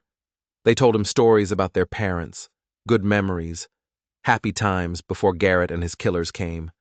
Jonas listened and began to understand who the Hendersons had been. Simple farmers who loved their children and worked their land and believed in a future that was stolen from them. One evening, sitting on Mrs. Patterson's porch, while Annie played with the orange cat and Eli whittled a piece of wood with his good hand, Jonas asked the question that had been bothering him. Why did Blackwood want your land so badly? What made it worth killing for? Eli's knife paused mid-stroke. P never told us all the details, but I heard him talking with Ma one night about how Blackwood said there was silver in the hills behind our property. Said if the railroad came through, our land would be the staging ground for the whole mining operation worth a fortune. Was there silver? Don't know. P never looked. Said he didn't care if there was gold, silver, and diamonds under every rock. It was our home. You can't put a price on that. Jonas thought about that. John Henderson had died for that principle, that some things mattered more than money, more than progress, more than the cold calculations of men like Blackwood. He'd died protecting his home and his children. In the end, he'd succeeded at the second, even while losing the first. Your father was a good man, Jonas said. The best, Eli agreed quietly. He taught me everything I know about farming, about being honest, about standing up for what's right, even when it costs you. He looked at Jonas. He would have liked you, I think. You stood when it mattered, just like he did. Annie abandoned the cat and climbed onto Jonas's lap, careful of his injured shoulder. She was getting more comfortable with him day by day, the terror slowly fading from her eyes. Are we really going to build a new cabin? She asked. We are. Can it have a loft? I always wanted a loft somewhere I could read and watch the stars through a window. I think we can manage that. And can we get a dog? Eli wants a dog, don't you, Eli? Her brother smiled. I wouldn't object to a dog. Jonas found himself smiling too. These conversations about lofts and dogs and the mundane details of ordinary life felt strange after years of isolation. But they also felt right, like pieces of a puzzle he hadn't known he was trying to solve. "We'll see about the dog," he said, which made Annie laugh because that's what parents always said when they meant yes, but didn't want to admit it yet. The thought stopped Jonas cold. Parents, was that what he was becoming? The idea was terrifying and exhilarating in equal measure. 3 weeks after the fight at Cottonwood Ridge, Jonas, Eli, and Annie rode back to the burned cabin. Sheriff Brennan came with them along with Doc Morrison and half a dozen men from town who'd heard about Jonas's stand and wanted to help rebuild. The sight of the destroyed cabin hit Jonas harder than he'd expected. 3 years of his life had been lived in that simple structure. 3 years of trying to outrun his past, of seeking peace and solitude, all of it reduced to charred timbers and ash. But as he stood there looking at the ruins, he realized something. That cabin had been a place of isolation, a refuge built on the principle that the world was best kept at arm's length. That wasn't what these children needed. That wasn't what he needed anymore either. "We'll build it bigger," he said, "strong enough for a family." The men from town nodded approval and set to work. They cleared the burned timbers, sorted what could be salvaged, and began laying out the foundation for a new structure. Eli worked alongside them despite his wounded shoulder, and Annie appointed herself the official water carrier and encourager, moving from man to man with a ladle and kind words. Jonas watched them work and felt something unfamiliar stirring in his chest. It took him a while to identify the feeling, and when he did, it nearly brought him to his knees. Hope. After 3 years of darkness and guilt and grief, he felt hope. "They're good kids," Sheriff Brennan said, coming to stand beside Jonas. "You're doing right by them." "I'm trying doesn't mean I know what I'm doing. None of us do. That's the secret of parenting. Everyone's making it up as they go along. The trick is to love them and keep them safe and teach them right from wrong. You've already proven you can do all 3. Jonas wanted to argue, wanted to list all his inadequacies and failures, but the evidence was literally working right in front of him. 2 children who'd been broken by tragedy, but were slowly putting themselves back together, who laughed and worked and planned for a future they couldn't have imagined 3 weeks ago. "What about Blackwood's claim on their land?" Jonas asked. "The fraudulent loan papers? Null and void. The territorial judge threw out every one of Blackwood's fake documents. The Henderson property belongs to Eli and Annie free and clear, which means it belongs to you now as their guardian." Brennan pulled out an envelope from his coat. "Speaking of which, you need to sign these papers making the guardianship official. Can't have you raising those kids without proper legal standing." Jonas took the envelope with hands that shook slightly. Legal guardianship. It made everything real in a way that even the past 3 weeks hadn't. These children would be his responsibility, his family, his reason for getting up every morning. He opened the envelope and read through the papers. They were straightforward. Jonas Hale accepting full legal responsibility for Eli Henderson, age 13, and Annie Henderson, age 8. All their care, education, and welfare now fell to him. He thought about signing, about the weight of that decision. Then he looked at Eli carrying timber with men twice his age, trying so hard to be strong. Looked at Annie laughing as she splashed water on one of the workers who teased her about her braids. Jonas signed the papers. The new cabin took shape over the next month. It was larger than the old one, a main room with a real kitchen area, 2 bedrooms, and yes, a loft with a window that looked out over the valley. The men from town came every weekend to help, and slowly the structure rose from the ashes of the old. Eli proved to be handy with tools, learning quickly and working with the determined focus of someone who needed purpose to survive his grief. Annie helped where she could, and spent her free time exploring the property, cataloging every tree and rock and animal burrow with the serious attention of a naturalist. Jonas worked despite Doc Morrison's protests, his shoulder protesting every hammer swing and board lifted.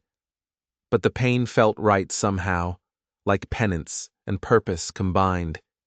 He was building something that mattered, building a home for children who needed one, building a future from the ashes of his past. One evening, when the framework was up and the roof was half finished, Jonas and Eli sat on what would eventually be the front porch, watching the sunset paint the Montana sky in shades of fire. "Can I ask you something?" Eli said after a long silence. "Always. Do you ever think about the men you killed? The ones who came after us?" Jonas was quiet for a long moment. He thought about little else in his private moments when the children were asleep and the darkness pressed close. He thought about Cal Garrett's last words, about Tommy, the frightened kid who'd panicked about all the violence that had stained that terrible night. "Yes," he said finally every day. "Does it bother you killing them?" "It bothers me that I had to. It bothers me that men like Blackwood create situations where good people have to become killers to survive. But do I regret pulling the trigger?" Jonas shook his head. "No, not when the alternative was letting them hurt you and Annie. Some lines can't be crossed. Some evils can't be tolerated." Eli nodded slowly. "I think about them too, about Garrett shooting Ma and P, about how he smiled when he did it, like it didn't matter, like they were nothing." His voice hardened. "I'm glad he's dead. Does that make me a bad person?" Jonas put his hand on the boy's good shoulder. "It makes you human. Your parents were murdered in front of you. You're allowed to be angry. You're allowed to be glad their killer is gone. But don't let that anger poison you, Eli. Don't let it turn you into something you're not. What if I want revenge?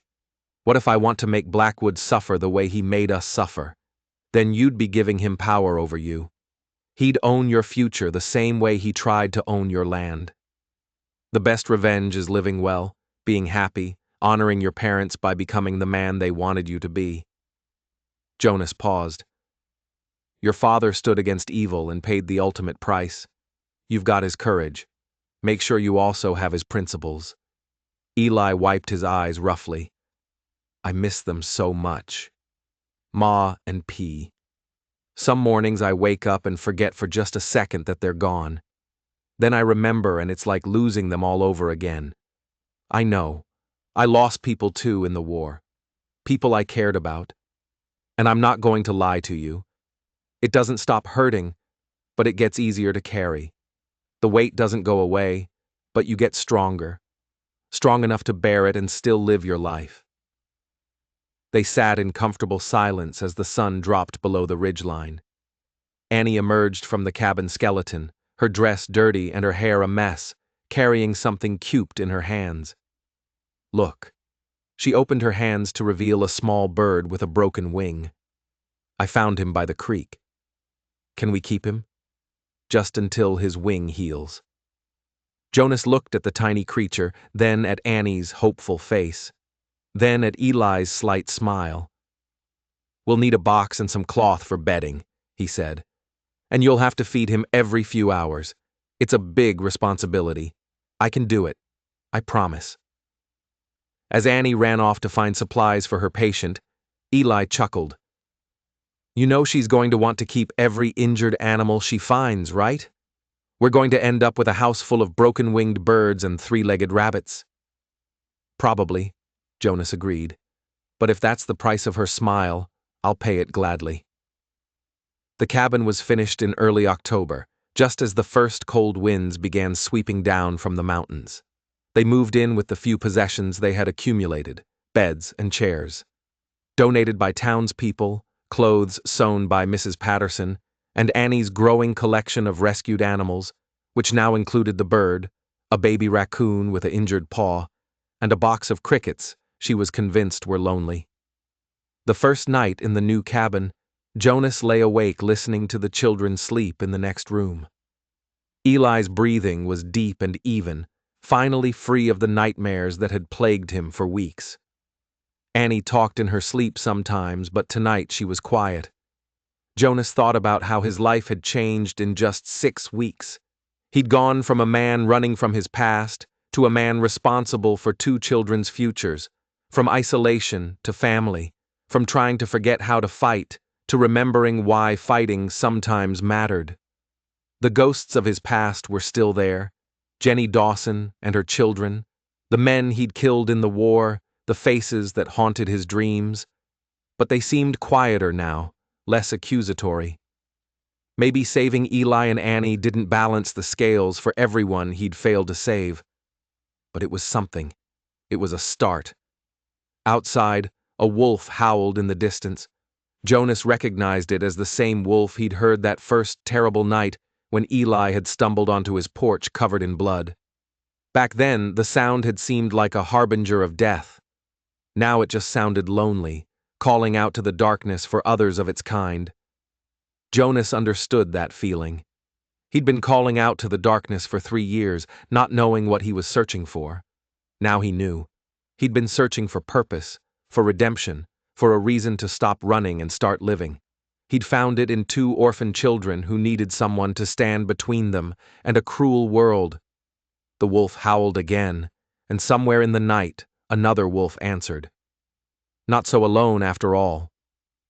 Jonas closed his eyes, and for the first time in 3 years slept deeply and dreamlessly until dawn.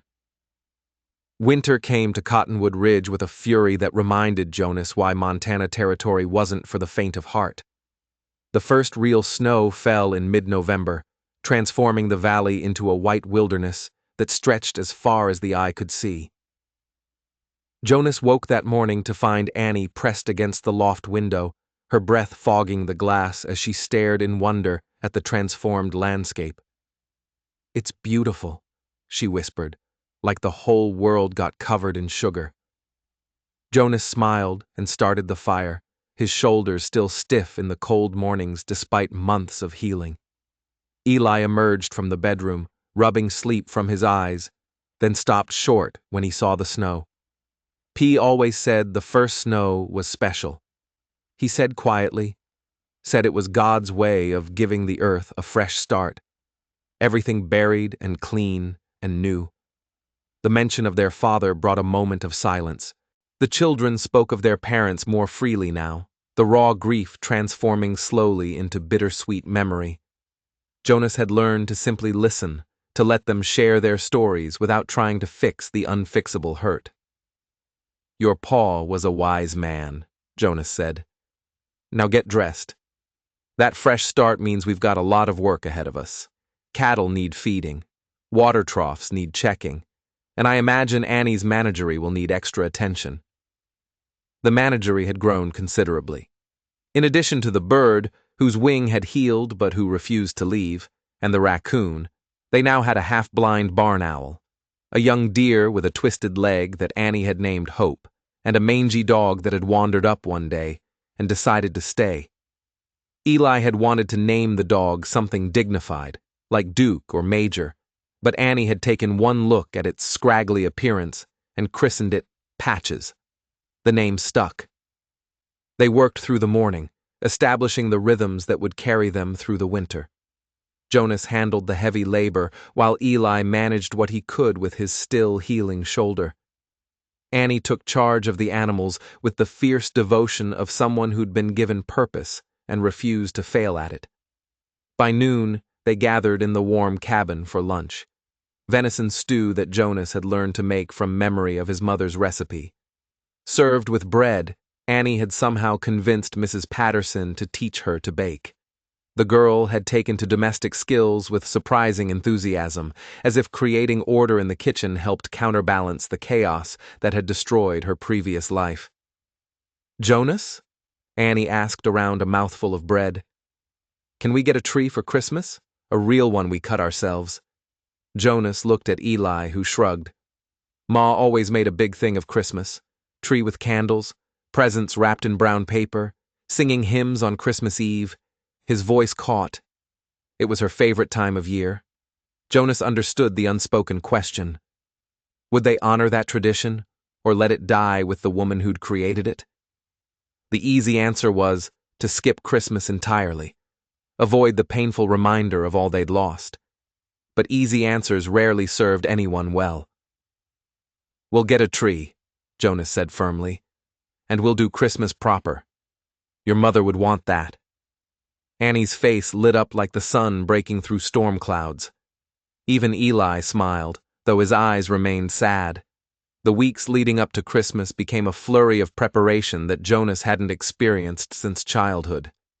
Annie threw herself into the task with characteristic intensity, fashioning decorations from pine cones and ribbon that Mrs. Patterson donated. Eli worked with Jonas to build presents in secret. A new saddle stand for Jonas, a chest for Annie to store her growing collection of books that people from town kept giving her. Jonas found himself carving a small wooden horse for Annie and a knife with an engraved handle for Eli. The work was painstaking with his damaged shoulder, but he persisted through the pain. These children had lost so much, the least he could do was give them a Christmas worth remembering. One evening in mid-December, Sheriff Brennan rode up just as they were finishing supper. His face was grim in a way that made Jonas's hand instinctively move toward the rifle by the door. "Easy, Jonas," Brennan said, dismounting heavily. "No trouble coming your way, but there's news from Prescott you need to hear." They gathered around the table while Brennan accepted coffee and warmed his hands on the cup. Annie sat close to Jonas, picking up on the sheriff's tension. Eli's face had gone carefully neutral, preparing for whatever blow was about to fall. "Calvin Blackwood is dead," Brennan said without preamble. Jonas felt something cold settle in his stomach. The hanging? No. He hung himself in his cell 3 nights ago. Used his belt. The guard found him at dawn. Brennan's jaw tightened. Left a note, confessed to everything. The fraud, the murders, all of it. Said he couldn't face the rope, couldn't give the town the satisfaction of watching him dance at the end of a noose, wanted to control his own end. Eli stood abruptly, his chair scraping across the floor. "Good, he's dead, and I'm glad. I hope he's burning in hell right now for what he did." "Eli," Jonas started, but the boy was already moving toward the door. "Don't! Just don't!" Eli's voice shook with barely controlled emotion. "You're going to tell me not to hate him, that it's not Christian to celebrate a man's death. But he killed my parents, Jonas. He murdered them for money and land.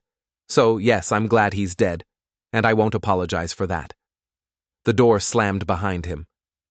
Through the window, Jonas watched the boy stride toward the barn, his shoulders rigid with anger and grief. Annie's small hand found Jonas's. "Is Eli going to be okay?" Eventually, Jonas said, hoping it was true. He looked at Brennan. "Anything else in the note? Names of his associates?" Turns out Blackwood was part of a larger operation. Land speculators working all over Montana territory. The territorial marshal is making arrests as we speak. Brennan paused. There was also a section about the Henderson property. Seems the silver rumors were true. Blackwood had an assayer's report showing high-grade ore in the hills. That land is worth a fortune. Jonas absorbed this in silence. The very thing that had gotten John and Sarah Henderson killed would now provide for their children. There was a cruel irony in that. "What happens now?" Jonas asked. "The property belongs to Eli and Annie. When they come of age, they can decide whether to mine it, sell the mineral rights, or leave it untouched. Until then, as their legal guardian, you'll manage it." Brennan pulled out another envelope. "Speaking of which, the territorial government is offering compensation to all of Blackwood's victims' families. It's not much, but it's something. $3,000 for the Hendersons. $3,000. In Montana Territory in 1875, that was enough to live comfortably for years. Enough to ensure the children's future, to hire help for the ranch, to build something lasting. "Put it in a trust," Jonas said, "for the children. They'll need it more than I do. Jonas, you're raising 2 kids on a working ranch. You could put it in a trust, Tom. That's blood money in a way, paid for with their parents' lives. It should be theirs and only theirs. Brennan nodded slowly. You're a better man than most, Jonas Hale. After the sheriff left, Jonas found Eli in the barn, sitting in an empty stall with Patches pressed against his side. The boy's face was wet with tears he'd been holding back all evening. Jonas sat down beside him without speaking, just offering presents. They sat in silence for a long time, listening to the horses shift in their stalls and the wind whistle through the eaves. I wanted to see him hang, Eli said finally. Wanted to watch him die, knowing that everyone knew what he'd done. That coward took that away from me. Even in death, he found a way to escape justice. Is that what you need? To see your enemy destroyed in front of a crowd? I don't know what I need. Eli's voice broke. I just know that nothing feels right. He's dead, but they're still dead. Nothing brings them back. Nothing makes it better.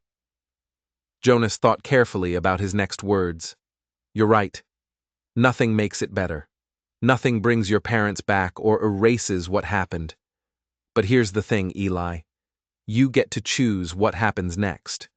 You can let this hatred poison you, turn you bitter and hard, or you can honor your parents by living the kind of life they wanted for you, by being the kind of man your father was. What if I don't know how to do that? Then you learn. We learn together. Jonas put his hand on the boy's shoulder. Your father stood against Blackwood, knowing it might cost him everything. He did it anyway because some things matter more than safety or comfort or even life itself. That courage is in you, Eli. I've seen it. Now you need to decide what to do with it. Eli was quiet for a long moment. Then he leaned against Jonas, and Jonas put his arm around the boy's shoulders, and they sat there in the barn while Eli cried out some of the poison that had been building in his heart. Christmas morning dawned clear and cold, the sun turning the snow-covered valley into a field of diamonds. Jonas woke to find Annie already up, standing by the tree they'd cut last week and decorated with her handmade ornaments. Her rag doll, the same one she'd been clutching the night Jonas found her by the creek, sat propped beneath the tree like another guest at their celebration. "Merry Christmas," Annie said softly when she noticed Jonas watching. "Merry Christmas, little one." Eli emerged from the bedroom, his eyes still shadowed, but his expression lighter than it had been since Brennan's visit. The three of them gathered around the small tree, and Jonas found himself leading them in a prayer his mother had taught him decades ago, thanking God for shelter and safety, for food and family, for the gift of another day. When he finished, Annie hugged him so tight he thought his ribs might crack. They opened their presents slowly, savoring each one. Annie's delighted squeal over the wooden horse made all of Jonas's painstaking carving worthwhile. Eli ran his thumb over his new knife's engraved handle, to Eli, a man of courage, and had to turn away to hide his tears. Jonas's gifts were simpler, but no less meaningful. A new shirt Annie had sewn herself, the stitches slightly crooked, but serviceable. A leather bookmark from Eli, told with an intricate pattern that must have taken weeks to complete. And from both of them together, a framed charcoal sketch of the three of them standing in front of their cabin, drawn by someone in town from Annie's description. Jonas stared at the sketch for a long time. The artist had captured something true, a man and two children who'd found each other in the darkest circumstances and chosen to become family.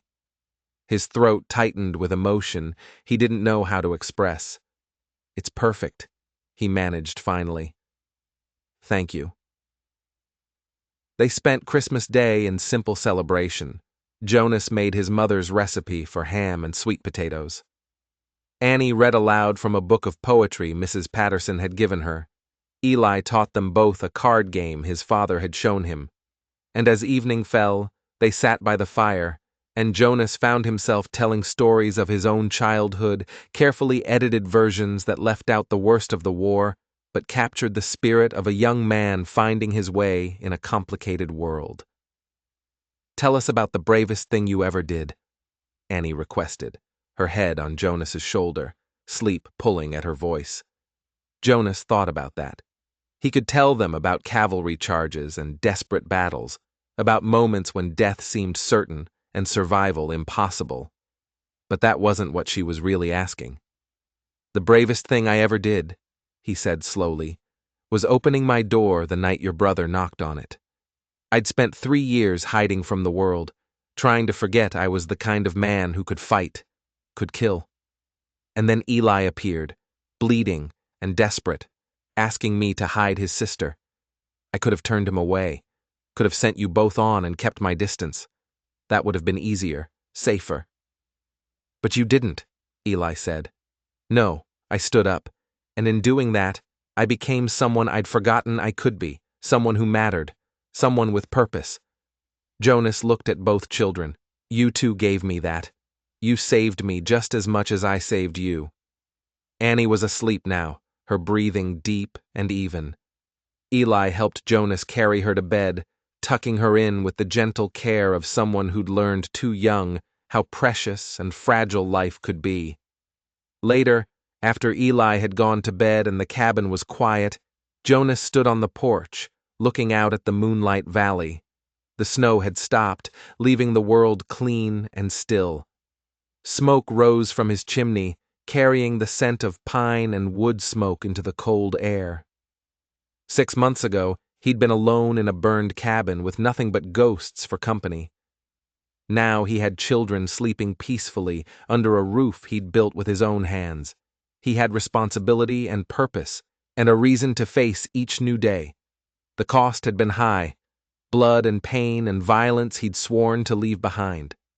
But standing here in the Montana night, listening to the wind sing through the cottonwoods and the distant howl of wolves calling to each other across the empty miles, Jonas knew he'd make the same choice again.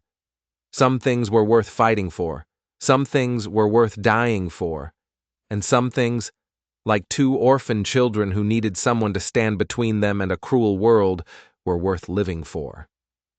January brought new challenges. A brutal cold snap froze the water troughs solid and kept them inside for days at a time. Jonas used the forced confinement to teach Eli and Annie the skills they'd need to survive in Montana territory. Reading and arithmetic from the books Sheriff Brennan brought practical skills like mending harness and curing leather. And on clear days, when the cold relented enough for them to venture outside, tracking and hunting and reading the signs of weather in the clouds, Eli proved to be a natural hunter, patient and observant in ways that reminded Jonas of the best scouts he'd served with. Annie had less interest in hunting, but developed an uncanny ability to predict weather changes, claiming she could smell snow coming hours before the first flakes fell. February brought a crisis that tested everything Jonas had taught them. A late winter storm trapped them in the cabin for 3 days, the wind howling with such fury that venturing outside meant risking death. On the 2nd day, they heard a sound that made Jonas's blood run cold. Wolves close to the house, drawn by the smell of their livestock. "Stay inside," Jonas ordered, grabbing his rifle. "No matter what you hear, you stay inside." "Let me help," Eli said. "I can shoot. You know I can." Jonas wanted to refuse, wanted to protect the boy from more violence. But Eli was right. He could shoot, and they were going to need every gun they had if the wolf pack decided to test their defenses. "All right, but you do exactly what I say. Understand?" They stepped into the storm together, father and son in all but blood, to face the wolves circling their home. The pack was larger than Jonas had expected, maybe 15 animals, their eyes gleaming in the darkness like malevolent stars. They'd already killed 2 of the sheep. The snow around the pen stained red with blood. Jonas fired a shot over their heads, the sound cracking through the storm. The wolves scattered but didn't flee, regrouping just beyond rifle range. They were desperate, hungry enough to challenge humans despite the danger. "We need to get the livestock into the barn," Jonas said. "Can you cover me?" Eli nodded, his face pale but determined. "I've got you." What followed was a desperate dance between man and beast. Jonas moved among the panicked animals, driving them toward the barn while Eli kept watch, firing warning shots whenever a wolf got too bold. The storm screamed around them, the cold biting through their clothes, their hands going numb on their weapons. One wolf, bolder or more desperate than the rest, rushed Jonas as he was securing the barn door. Jonas saw it coming, swung his rifle around, but his wounded shoulder chose that moment to seize up. The wolf launched itself at his throat. The crack of Eli's rifle split the air. The wolf tumbled sideways, dead before it hit the ground. Jonas stood frozen, his heart hammering, staring at the boy who just saved his life. "Are you okay?" Eli's voice shook. The rifle still aimed at where the wolf had been. Yeah, I'm okay." Jonas found his voice. "Good shot, son." Son. The word had slipped out naturally, without thought. Eli's eyes widened slightly, then filled with tears that the cold wind froze on his cheeks. "We should get inside," the boy said roughly, "before more come." They made it back to the cabin, where Annie was waiting by the window, her face pressed to the glass. She threw herself at both of them the moment they entered, sobbing with relief. "I heard the shooting and I thought we're fine," Jonas assured her, pulling her close with his good arm. "Eli kept me safe. Saved my life, actually." Annie turned to her brother with awe. "You killed a wolf." "Had to," Eli said quietly. It was going for Jonas. That night, huddled around the fire while the storm raged outside, Jonas looked at his family and felt a profound gratitude that had nothing to do with luck and everything to do with love.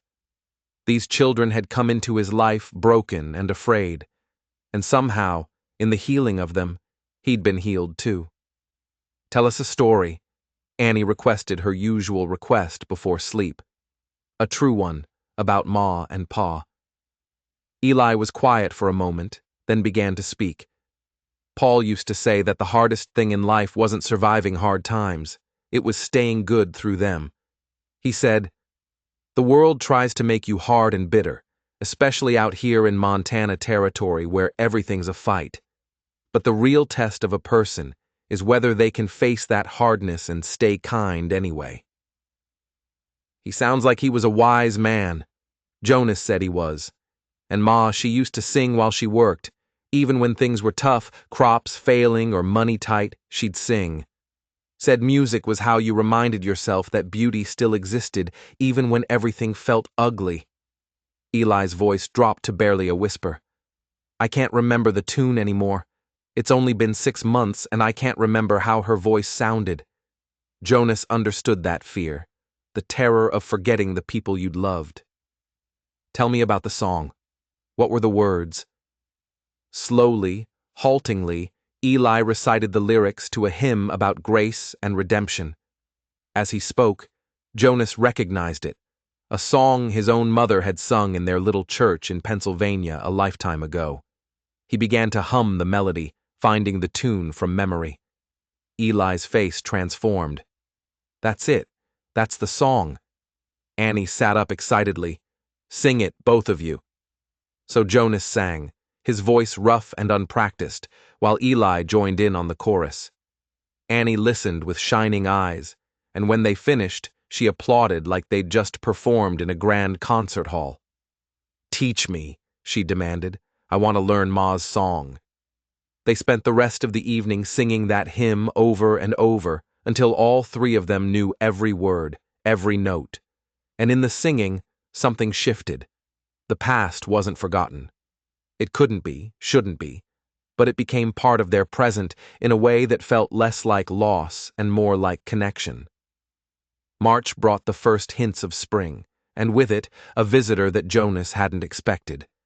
He was working with Eli to repair winter damage to the corral when a familiar figure rode up the path. Pete, the gunman who'd shot his own partner to save the children. Jonas's hand went instinctively to his rifle, but Pete held up his hands in a gesture of peace. He looked different than Jonas remembered. Thinner, older, with new lines carved deep into his face. "Easy now," Pete said. "I come in peace." Just got released early for good behavior and testimony against Blackwood's associates. I wanted to stop by before I left Montana Territory for good." "Why?" Jonas asked, not lowering the rifle. "To apologize to these children especially." Pete dismounted slowly, wincing with pain from old wounds. "I was part of what happened to your parents. I won't make excuses. I knew what we were doing was wrong, and I did it anyway. The money seemed important at the time, more important than morality or decency or the lives of good people." Eli stepped forward, his face hard. "You're the one who burned our house." "I am. I lit the torches, and I watched it burn, and I felt nothing but satisfaction at doing my job." Pete's voice broke, and then I saw your faces. Saw two terrified children running for their lives, and something in me just cracked. I have daughters your age, and I thought, what if someone did this to them? What if someone murdered me and their mother and left them alone in the world? But you still did it," Eli said flatly. "Feeling bad after doesn't change what happened." "No, it doesn't. Nothing I say or do will ever change that night. But I can tell you that every day in that prison, I thought about you too. Wondered if you'd survived, if you'd found safety, if you'd ever be able to move past what we did to you." Pete looked at Jonas. "And then I heard about Jonas Hale, the man who stood against 5 killers to protect 2 children, the man who fought Garrett himself and lived to tell the tale. And I knew you'd survived. Knew you'd found someone who cared enough to stand." Jonas lowered the rifle slowly. "What do you want, Pete?" "Nothing. I don't deserve anything. I just wanted you to know that what you did mattered. You changed something in me that night when you could have killed me and didn't, when you let me make one good choice before the law took me away. I've spent every day since trying to figure out how to be the kind of man who makes choices like that all the time, not just once when it's life or death." Annie, who'd been watching from the porch, came down the steps slowly. She studied Pete with the serious expression she got when thinking deep thoughts. "Do you still have daughters?" she asked. "I do. 2 girls, 9 and 11. My sister's been caring for them while I was locked up." "Are you going back to them?" "If they'll have me. I wrote letters but never sent them. Didn't know what to say. How do you tell your children you became a monster?" Annie thought about this. "Maybe you tell them you were lost, but now you're found, that you made terrible mistakes, but you're going to spend the rest of your life being better. Ma used to say, everyone deserves a chance to change if they really want to." Pete's eyes filled with tears. "Your mother was a wise woman." "She was." Annie paused. "I don't forgive you. I'm not ready for that. Maybe I never will be. But I hope you go home to your daughters and never leave them again." Pete nodded, unable to speak. He mounted his horse and turned to go, then looked back one last time. "For what it's worth," he said, "your parents died brave. They fought for you until the very end. That's worth remembering." Then he rode away, heading east toward whatever redemption he could find in a world that rarely offered second chances. Eli watched him go, his expression unreadable. "Do you think people can really change? Or are we all just what we've always been?" Jonas considered the question carefully. "I think we're all capable of terrible things and beautiful things sometimes in the same day. The question isn't whether we can change, it's whether we choose to. Pete made a choice that night when he shot his partner instead of you. Maybe he'll make that same choice every day for the rest of his life, or maybe he'll slip back into being the man he was. But today, right now, he chose to come here and apologize. That's something. It's not enough." Eli said, "No." Jonas agreed. "It's not enough, but it's a start." They returned to work on the corral, and life continued in the steady rhythm of ranch work and family. The incident with Pete became another thread in the tapestry of their shared story, not forgotten, but woven into the larger pattern of healing and growth. As spring deepened into summer, Jonas watched Eli and Annie transform before his eyes. The boy grew taller, filling out with the muscle of hard work and good food. His confidence increased as Jonas taught him to manage the ranch operations, trusting him with responsibilities that would have seemed impossible 6 months earlier. The nightmares came less frequently now, and when they did, Eli had learned to talk about them instead of holding the fear inside until it poisoned him. Annie bloomed like the wild flowers that covered the valley in June. Her collection of rescued animals became a full-fledged menagerie that included 3 cats, 2 more dogs, a goat with a bad eye, and a whole family of rabbits that she absolutely insisted were not dinner material. She learned to read with a voraciousness that exhausted their small library, forcing Sheriff Brennan to bring new books every visit. And she developed a gift for storytelling, spinning tales for Jonas and Eli in the evenings that ranged from silly adventures to profound parables about loss and healing. One warm July evening after a long day of haying, they sat on the porch watching fireflies dance across the valley. Annie was half asleep against Jonas's side, and Eli whittled a piece of wood with the knife Jonas had given him for Christmas. "Jonas," Eli said, without looking up from his work, "can I ask you something? Always. When did you stop being Jonas Hale, the man who saved us, and become just Jonas? Our Jonas?" The question caught Jonas off guard. He thought about it, trying to pinpoint the moment when these children had stopped being his responsibility and become his family. Was it the night he'd signed the guardianship papers? The first time Annie had called him to look at a rescued animal? The morning Eli had saved his life from the wolf? Or was it something more gradual, a slow accumulation of shared meals and stories, of laughter and tears, of ordinary moments that had somehow added up to love? "I don't know," Jonas admitted. "Maybe there wasn't one moment. Maybe it just happened day by day until one morning I woke up and realized you weren't guests in my house. You were my family. You were home." Eli set down his knife and looked at Jonas directly. "We feel the same way about you. You're not just the man who saved us anymore. He struggled for words. You're what P would have wanted for us. Someone strong and good. Someone who teaches us how to live right even when everything's hard." Annie stirred against Jonas's side. "You're our father now," she said sleepily. "Can we call you that, or is it too soon?" Jonas felt his throat tighten with emotion. 6 months ago, he'd been a broken man, hiding from his past. Now, 2 children were asking if they could call him father. The word carried weight, responsibility, and love, fear, and hope, all tangled together. "It's not too soon," he said, his voice rough with feeling. "I'd be honored." Annie sat up and threw her arms around his neck. "I love you, Papa. Papa, not father or dad, but the intimate, trusting word a child uses for the parent they feel safe with." Jonas held her close, then reached out and pulled Eli into the embrace. The 3 of them sat there on the porch, wrapped in each other's arms, while the fireflies danced in the Montana. Evening settled soft and warm around them. "I love you both," Jonas said, the words coming easier than he'd expected. "More than I knew I could love anything." And in that moment, with his children in his arms and stars beginning to appear in the darkening sky, Jonas Hale understood something profound. Redemption wasn't found in grand gestures or single moments of heroism. It was found in the daily choice to show up, to care, to love, even when love meant risking your heart all over again. The fire at Cottonwood Ridge had taken everything from these children. But from those ashes, they'd built something new, something that couldn't be destroyed by men like Blackwood or stolen by men like Garrett. They'd built a family, forged in violence, but sustained by love.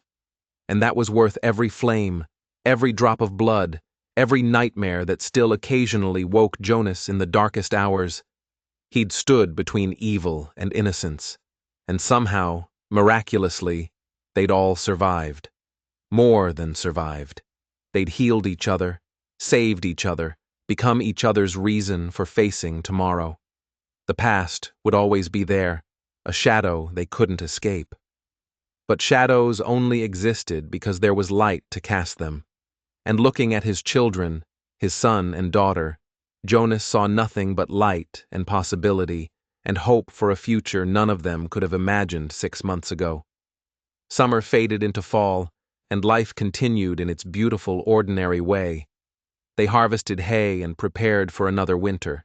They celebrated Eli's 14th birthday with a cake Annie baked that was slightly lopsided, but tasted like heaven.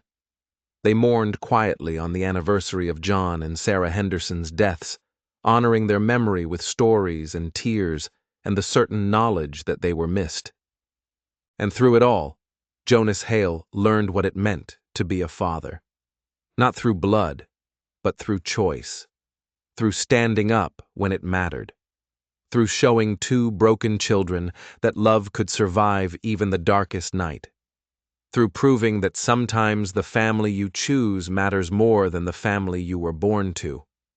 The wolves still howled in the Montana darkness. The wind still whispered through the cottonwoods. And three people who'd found each other in tragedy continued building a life worth living day by precious day. 3 years passed like water flowing over stones, steady, persistent, changing everything it touched while seeming to move at its own unhurried pace. The cabin at Cottonwood Ridge grew along with the family inside it. Jonas added another room when Eli turned 16 and needed his own space. Annie's loft became a sanctuary filled with books and rescued animals and drawings she'd started making of the Montana landscape.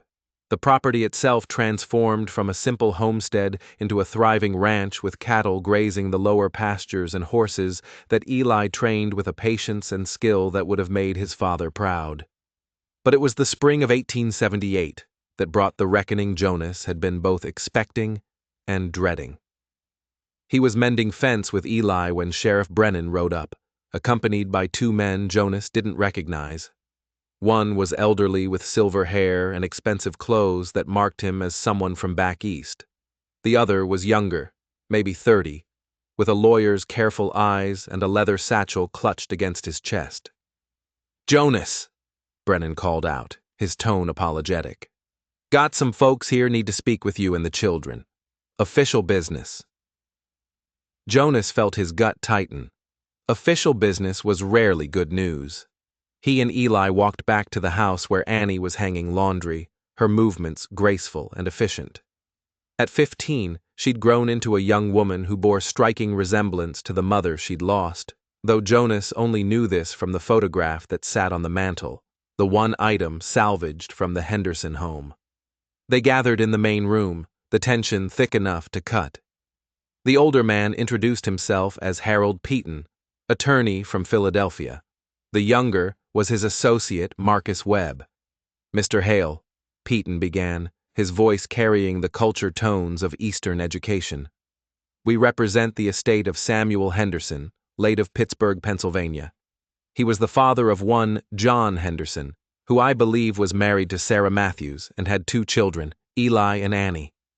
Jonas felt the blood drain from his face. He looked at Eli and Annie, saw their confusion mixed with sudden hope and fear. "John Henderson's father is dead," Jonas asked carefully. "Passed 6 months ago. It's taken us this long to locate his grandchildren. Mr. Samuel Henderson was a wealthy man, owned a shipping company, several properties, considerable investments. His estate is valued at approximately $200,000. The number hung in the air like a thunderclap. $200,000 was more money than most people in Montana Territory would see in 10 lifetimes, and Jonas's voice came out harder than he intended. "And the estate passes to his surviving heirs, in this case, his grandchildren, Eli and Annie Henderson. We've come to collect them and escort them back to Philadelphia, where they'll be enrolled in proper schools and introduced to society befitting their new station." Annie moved closer to Jonas, her hand finding his. Eli's face had gone carefully blank, the expression he wore when processing something too big to show emotion about. "Collect them," Jonas repeated slowly, "like luggage." Peaton had the grace to look uncomfortable. "I understand they've been in your care since the unfortunate incident with their parents. The estate is prepared to compensate you for your time and expenses. Shall we say $500? Jonas felt rage building in his chest, hot and familiar. $500 for 3 years of raising 2 orphaned children, for teaching them to read and ride and survive in this territory, for holding them when they screamed from nightmares about watching their parents murdered, for being their father when they had no one else. Now see here, Webb started, but Peyton held up a hand. Mr. Hale, I understand this is emotional, but surely you can see that these children deserve the opportunities their grandfather's wealth can provide. The finest education, social connections, a future far beyond what Montana Territory can offer. And what about what they want? Jonas turned to Sheriff Brennan. Is this legal? Can they just take my children? Brennan looked miserable. Jonas, you're their legal guardian, but this is their blood family's estate. The law is complicated here. If the children were younger, you'd have more standing. But Eli's 16 now, nearly a man, and Annie's old enough to have some say. It comes down to what they want. All eyes turned to Eli and Annie. The silence stretched like piano wire pulled too tight. How did you find us? Eli asked, his voice steady despite the turmoil Jonas could see in his eyes. The territorial government keeps records of all Blackwood's victims and their families, Webb explained. When we traced John Henderson's lineage, we found the reports from Sheriff Brennan about the incident at Cottonwood Ridge and the subsequent guardianship arrangement. Did you know about us? Annie's voice was small but sharp. Did our grandfather know we existed? Peyton shifted uncomfortably. Samuel Henderson and his son were estranged. John left Philadelphia 20 years ago after a disagreement about his father's business practices. They never reconciled. However, Samuel's will specifically states that any living descendants of his son are to inherit his estate. So, he knew P might have children, Eli said, but he never tried to find us, never sent a letter or money or even acknowledgement that we existed. And now that he's dead, and his conscience is haunting him, he wants to make up for it by buying us with his fortune. That's hardly fair, Webb started. Fair? Eli's voice rose. You want to talk about fair? My parents were murdered for their land. We ran for our lives through the darkness. Jonas Hale, this man right here, stood against 5 killers when he didn't have to, got shot protecting us, gave us a home when we had nothing. And you show up 3 years later with blood money from a grandfather who couldn't be bothered to know us while he was alive. And you think $500 makes everything square? Jonas put a hand on Eli's shoulder. Easy, son. The word son hung in the air. Peyton noticed it, his expression calculating. Mr. Hale, the attorney said carefully, I can see you care for these children. That's admirable. But caring for them doesn't change their legal right to their inheritance. And more importantly, it doesn't change the reality that you're one man running a ranch in Montana Territory. What happens if you get injured? If you die, these children would be alone again. In Philadelphia, they'd have security, education, opportunities. They have those things here, Jonas interrupted. Maybe not fancy schools or society parties, but they have a home. They have family. They have a life they've built with their own hands. A life limited by geography and circumstance, Peyton pressed. Mr. Hale, I've seen your ranch. It's respectable for Montana Territory, but it's not what. Jonas's voice was dangerous now. Not good enough for rich man's grandchildren. Not refined enough. Not civilized enough. That's not what I meant. That's exactly what you meant. Jonas stood, his full height and presence filling the room. You come here with your Eastern suits and your $200,000, and you think that makes you better than us. That makes you qualified to decide what's best for my children. They're not legally your children, Webb pointed out. You're their guardian, which is different from they're my children in every way that matters, Jonas said flatly. I've earned that right with 3 years of my life, with my blood and my heart and my commitment to giving them everything I have. You can't buy that with all of Samuel Henderson's money. Peyton stood as well, his expression hardening. Nevertheless, the law is clear. These children are entitled to their inheritance. If they choose to come with us, if we choose. Annie's voice cut through the tension like a blade. Everyone turned to look at her. You keep talking about us like we're not here, like we're property to be claimed or prizes to be won, but we're people. We have voices. And maybe you should listen to what we actually want instead of arguing about what you think is best for us. Peyton had the decency to look abashed. Of course, Miss Henderson. What do you want? Annie looked at Jonas, her eyes bright with tears she refused to shed. I want to stay here with Papa. This is my home. These are my people, and I don't care about money or fancy schools or grandfather who couldn't be bothered to know us when it mattered. You're 15, Webb said gently. You might feel differently when you're older. This money could give you opportunities you can't even imagine right now. I can imagine them just fine, Annie shot back. And they don't matter compared to what I have here. Papa taught me that some things are worth more than money or status or what other people think is proper. Family is worth more. Love is worth more. Home is worth more. All eyes turned to Eli. The boy stood silent, his expression torn. Jonas's heart clenched. Eli was 16, old enough to understand what was being offered, old enough to see both sides clearly. Can I think about it? Eli asked finally. It's a lot to process. Peyton nodded. Of course. We're staying at the hotel in Prescott. Take a few days. Discuss it with Mr. Hale, but understand that this offer won't remain open indefinitely. The estate needs to be settled. After the lawyers left, an uncomfortable silence settled over the cabin. Annie stormed to her loft, her footsteps heavy on the ladder. Jonas and Eli stood in the main room, not looking at each other. You should consider it, Jonas said finally. It's a real opportunity. Don't. Eli's voice was tight. Don't do that. Don't make it easier for me to leave by pretending you don't care. I care. God knows I care, but I'm not going to be selfish about this, Eli. That money could give you and Annie a future I never could. What future? Eli turned to face him, anger and pain warring in his expression.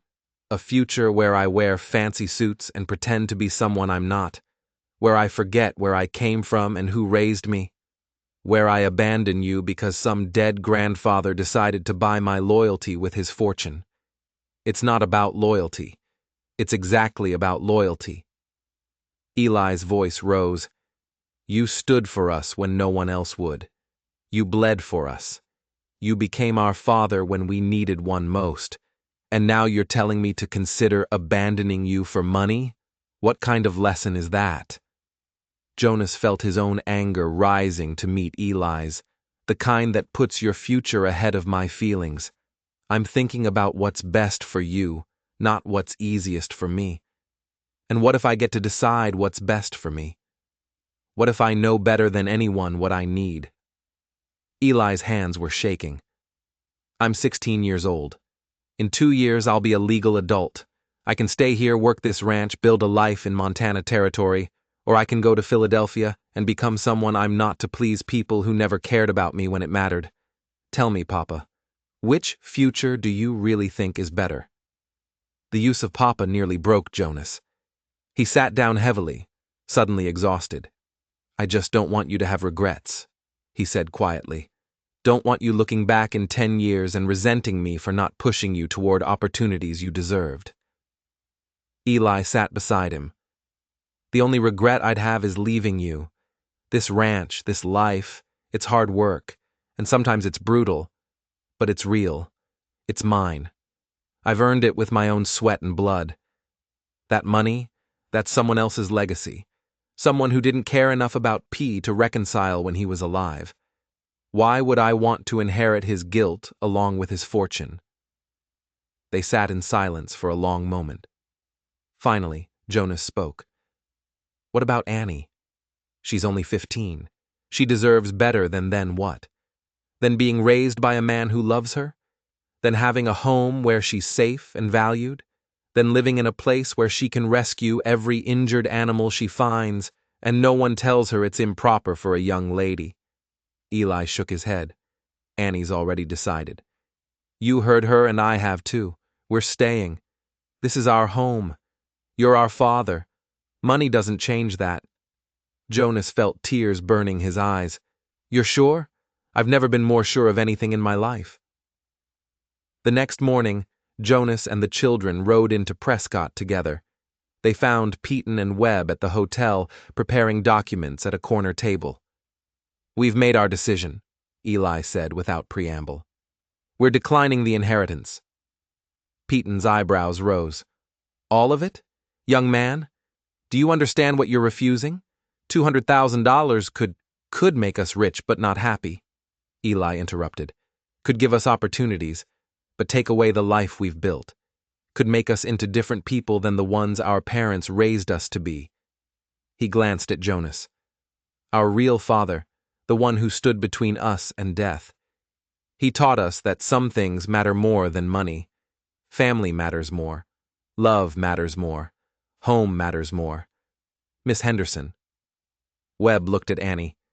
You agree with this decision? Completely, Annie said firmly. I don't want grandfather's money. I want the life I have, the family I have. That's worth more than all the money in the world. Peyton leaned back in his chair, studying them with an expression Jonas couldn't quite read. You know, in 30 years of practicing law, I've never seen anyone turn down this kind of inheritance. Most people would take the money without a second thought. Then most people don't understand what matters, Eli said simply. The attorney was quiet for a moment, then nodded slowly. Very well. I'll need you both to sign documents formally declining the inheritance. The estate will then pass to the charitable foundation Samuel Henderson established.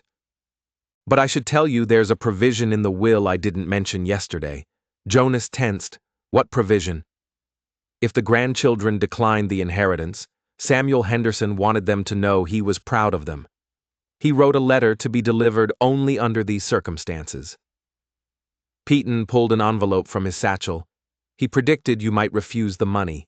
Said, if you did, it meant his son had raised his children right, and that was worth more than any fortune. Eli took the envelope with trembling hands. Inside was a single page written in elegant script. Read it aloud, Annie requested. Please. Eli cleared his throat and began to read. To my grandchildren, whom I never had the courage to meet. If you are reading this, you have refused the inheritance I offered as penance for my failures. Good. It means my son succeeded where I failed. He taught you that principle matters more than profit, that family matters more than fortune. I was a hard man who built an empire but destroyed a relationship with the only child I loved. John left because I valued business over people, money over morals. He was right to go, and I was too proud to admit it until too late. I tried to find him over the years, learned he'd married and had children, but could never bring myself to reach out. Pride is a poison that kills slowly but thoroughly. If you have refused this money, it means you understand what I learned too late. That wealth without love is poverty. That success without family is failure. Live well, love deeply. Build lives that matter not because of what you own, but because of who you are and who you love. Your loving but failed grandfather, Samuel Henderson. The letter fell silent. Eli's hands shook as he folded it carefully and returned it to the envelope. Annie was crying openly now, tears streaming down her face. He understood, she whispered. At the end, he understood. He did, Peyton agreed. And he left one final provision. The estate will establish a trust fund that you can access when you're older, if you need it. Not the full inheritance that goes to charity as specified, but enough to ensure you have security if circumstances change. $10,000 each, held in trust until you turn 21. You can't refuse it. It's already established and legal. Consider it his way of ensuring his grandchildren have a safety net, even if they don't need his fortune. Jonas started to protest, but Eli put a hand on his arm. We'll accept it. Not because we need it, but because it's his way of saying he's sorry, and everyone deserves the chance to apologize, even if it comes too late to matter. They signed the documents, shook hands with the lawyers, and walked out of the hotel into the bright Montana morning. For a long moment they stood on the wooden sidewalk, letting the reality settle over them. $200,000, Annie said wonderingly. We just turned down $200,000. And I'd do it again, Eli said firmly. Every time. Jonas pulled them both close. I'm proud of you, both of you. Not many people would have made that choice. You taught us, Annie said simply. You taught us what matters. They rode back to Cottonwood Ridge in companionable silence, the kind of comfortable quiet that only exists between people who know each other deeply and completely. The ranch spread before them as they crested the final ridge, their cabin with its smoking chimney, the barn and corral, the fields they'd worked together, the cottonwood trees that gave the place its name. Home. Not because of money or inheritance or blood legacy, but because they'd built it together with their own hands and hearts. That evening, they held a quiet ceremony by the creek where Jonas had first found Annie hiding all those years ago. They burned Samuel Henderson's letter, not out of disrespect, but as a way of releasing the past.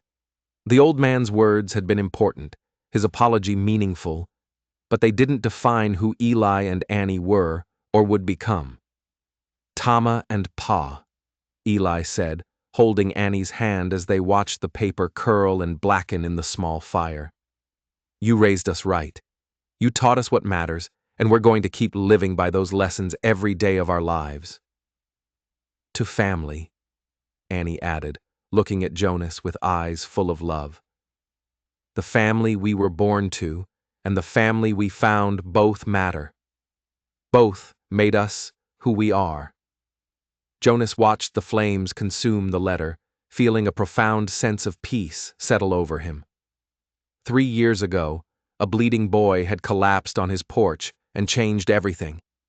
In standing between that boy and evil, Jonas had found redemption he didn't know he was seeking. He'd found purpose and love and a reason to be better than the broken soldier he'd become. The fire burned down to embers as the Montana evening settled around them. They walked back to the cabin together, Eli talking about his plans to expand the herd next spring, Annie describing a new book she wanted to order from Prescott. Ordinary conversations about an ordinary life. And yet, to Jonas, it felt extraordinary. After all the violence and loss, after all the blood and tears, they'd arrived at something precious. A family bound not by obligation or circumstance, but by choice. 6 months later, in the autumn of 1878, Jonas stood on that same porch where everything had begun. The leaves on the cottonwood trees had turned to gold, carpeting the ground in color. Eli was out riding fence line, now 17, and looking every inch the rancher he'd become. Annie was in the barn with her menagerie, nursing a fox kit she'd found with a broken leg. Sheriff Brennan rode up with his usual cloud of dust, but this time his face bore good news. Wanted you to hear it from me first, he said, dismounting with a grin. The territorial government is establishing a new protection program for homesteaders, patrols, legal advocates, oversight on land disputes, all because of what happened to the Hendersons. Your stand at Cottonwood Ridge changed things. Jonas made people realize these patterns of fraud and violence had to stop. Jonas absorbed this in silence. 15 families had suffered under Blackwood's scheme. The Hendersons had paid the ultimate price, but from that tragedy, change had come. Justice had found root in harsh soil. That's good, Jonas said finally. Real good. There's something else. Brennan pulled out an official-looking document. The territorial governor wants to award you a commendation for bravery ceremony in Helena next month. They want you there. Want to tell your story. Jonas looked at the document without taking it.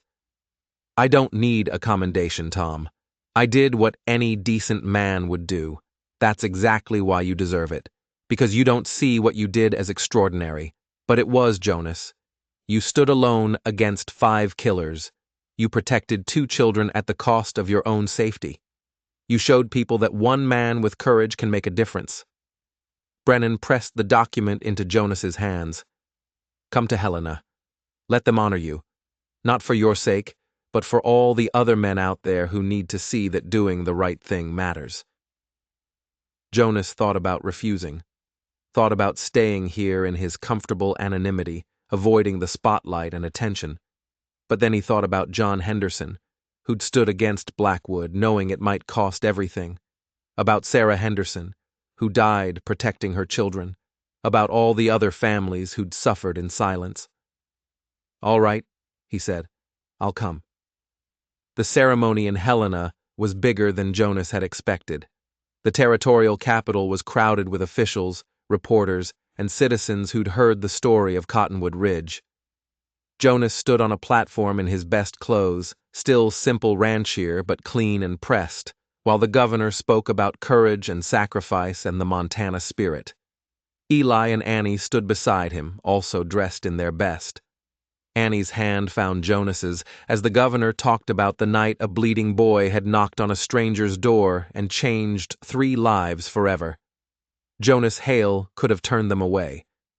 The governor said could have saved himself by letting evil have its way.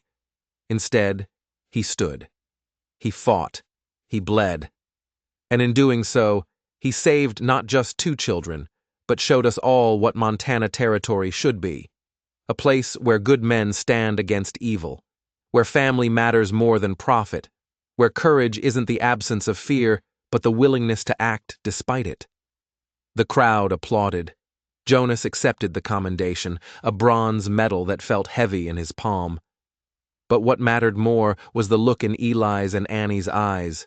Pride, love, the certainty that they'd made the right choice in staying and building their life at Cottonwood Ridge. After the ceremony, people crowded around wanting to shake Jonas's hand to hear the story firsthand. He answered their questions with characteristic brevity, always deflecting credit back to the children's courage, to Sheriff Brennan's quick response to the community that had helped rebuild. But one conversation stood out. A young homesteader, maybe 25, with his wife and infant child, approached Jonas nervously. "Mr. Hale, I just wanted to say thank you. We were about to give up our land claim. A man came by last month saying we owed money on taxes we knew we'd paid. After hearing your story, after seeing what you did, we decided to fight. Went to the new territorial advocate and turns out it was fraud. Same scheme Blackwood ran. We could have lost everything. Your stand at Cottonwood Ridge saved us too in a way." Jonas shook the man's hand, feeling the weight of that responsibility. How many families had been saved because he'd refused to let evil pass unchallenged? How many children would grow up with their parents because one broken soldier had remembered how to fight for something that mattered? "You saved yourselves," Jonas said. "You chose to stand. That's what matters." The journey back to Cottonwood Ridge took 2 days, and they filled the time with easy conversation and comfortable silence. On the evening of the 2nd day, they crested the ridge and saw their ranch spread below them in the golden light of sunset. "Home," Annie said softly, and the word carried everything, relief and joy, and the bone-deep satisfaction of returning to the place you belonged. They rode down together, 3 people bound by choice and love, and the shared knowledge that they'd survived the worst the world could throw at them, and come out stronger on the other side. That night, after the horses were bedded down and the animals fed and the cabin warm with firelight, they gathered around the table for supper. It was a simple meal, venison stew and bread. Nothing fancy, but it tasted like everything good in the world. "Papa," Annie said as they were finishing, "can I ask you something?" "Always. Do you ever regret it taking us in that night? Everything that happened after?" Jonas looked at his daughter because that's what she was in every way that mattered, and then at Eli, who was watching him with the same question in his eyes. "Never," Jonas said firmly. "Not for 1 second. That night changed everything. It gave me back my life. gave me purpose and meaning and a reason to be better than I was. You two saved me just as much as I saved you, maybe more. But you lost so much, Eli said quietly. Your solitude, your peace, your I lost nothing that mattered, Jonas interrupted. And I gained everything. You want to know what I think about when I look back on that night? They both nodded. I think about how close I came to turning Eli away. How easy it would have been to tell a bleeding boy that I couldn't help, that he should try the next ranch over. How I almost let fear and old wounds keep me from doing what needed doing. Jonas paused, his voice thick with emotion. And then I think about everything I would have missed if I'd made that choice. Watching you both grow up, teaching you to ride and shoot and read the weather, hearing Annie's stories, and seeing Eli's skill with the horses, being called Papa, having a family again after years of being alone. He looked around the cabin at the drawings Annie had made hanging on the walls, at the tack Eli had mended with careful hands, at the life they'd built together from ashes and determination. The fire at Cottonwood Ridge took my old cabin, Jonas continued, took the isolation I'd built around myself, took the man I was, and forced me to become someone different, someone better. And I'm grateful for every flame, every drop of blood, every moment of terror and pain because it brought us here. Together, family. Annie was crying now, the kind of healing tears that wash away old hurt and make room for joy. She moved around the table and hugged Jonas fiercely. Eli joined them, and for a long moment they stood there in their warm cabin, three people who'd found each other in darkness and chosen to build something beautiful in the light. Outside, the Montana night settled over Cottonwood Ridge.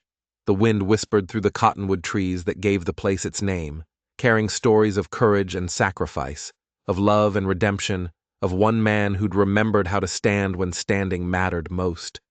The wolves howled in the distance, but their cries held no menace now. They were just part of the Montana symphony, wild and free and beautiful in their own way, like everything else in this harsh and magnificent territory. Jonas Hale had come to Montana seeking isolation and peace.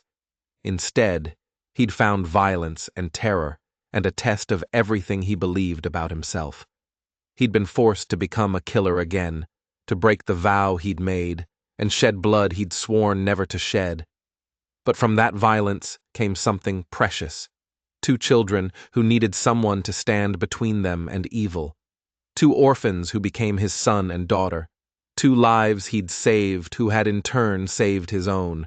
The fire at Cottonwood Ridge had burned away everything Jonas thought he wanted and left him with everything he needed.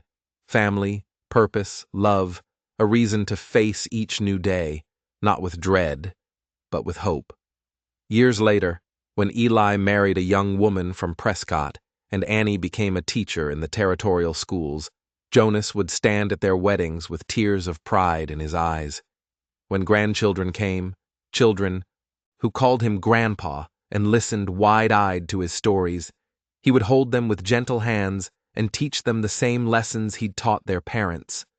That courage meant standing up when it mattered. That family was worth more than fortune. That some things, love, loyalty, honor, couldn't be bought or sold, only earned through the daily choice to show up and care and fight for what mattered most. And on quiet evenings, when the Montana sunset painted the sky in shades of fire and the cottonwood trees whispered their eternal song, Jonas Hale would sit on his porch and think about the bleeding boy who'd changed everything. About the little girl hiding by the creek, about the choice he'd made to stand instead of hide, to fight instead of flee, to love instead of isolate. It had cost him peace and safety and the comfortable numbness of isolation. It had given him everything worth having. The fire at Cottonwood Ridge had taken his old life and forged a new one from the ashes.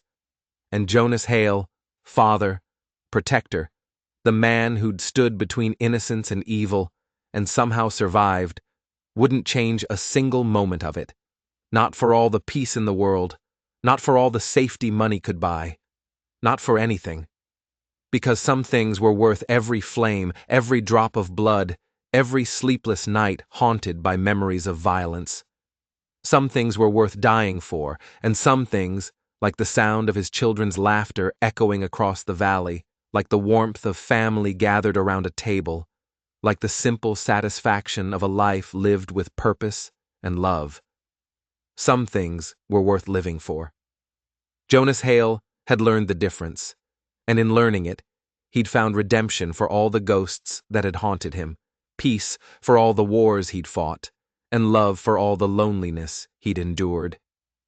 The Montana Territory stretched vast and endless around Cottonwood Ridge, harsh and beautiful and unforgiving. But within the walls of one cabin, 3 people who'd found each other in tragedy had built something stronger than stone and more lasting than steel. They'd built a home. They'd built a family. They'd built a life worth the living. And as the stars came out over Montana and the fire crackled in the hearth and his children settled in for another peaceful night, Jonas Hale closed his eyes with a smile on his face and gratitude in his heart. He'd stood when it mattered. He'd fought when fighting was necessary. He'd loved when love seemed impossible. And in the end, that made all the difference. The fire at Cottonwood Ridge was over. The ashes had cooled, and from them had grown something beautiful. A family forged in violence but sustained by love. Tested by tragedy but strengthened by choice. Broken by loss but healed by the simple daily act of showing up for each other. It was enough. More than enough. It was everything.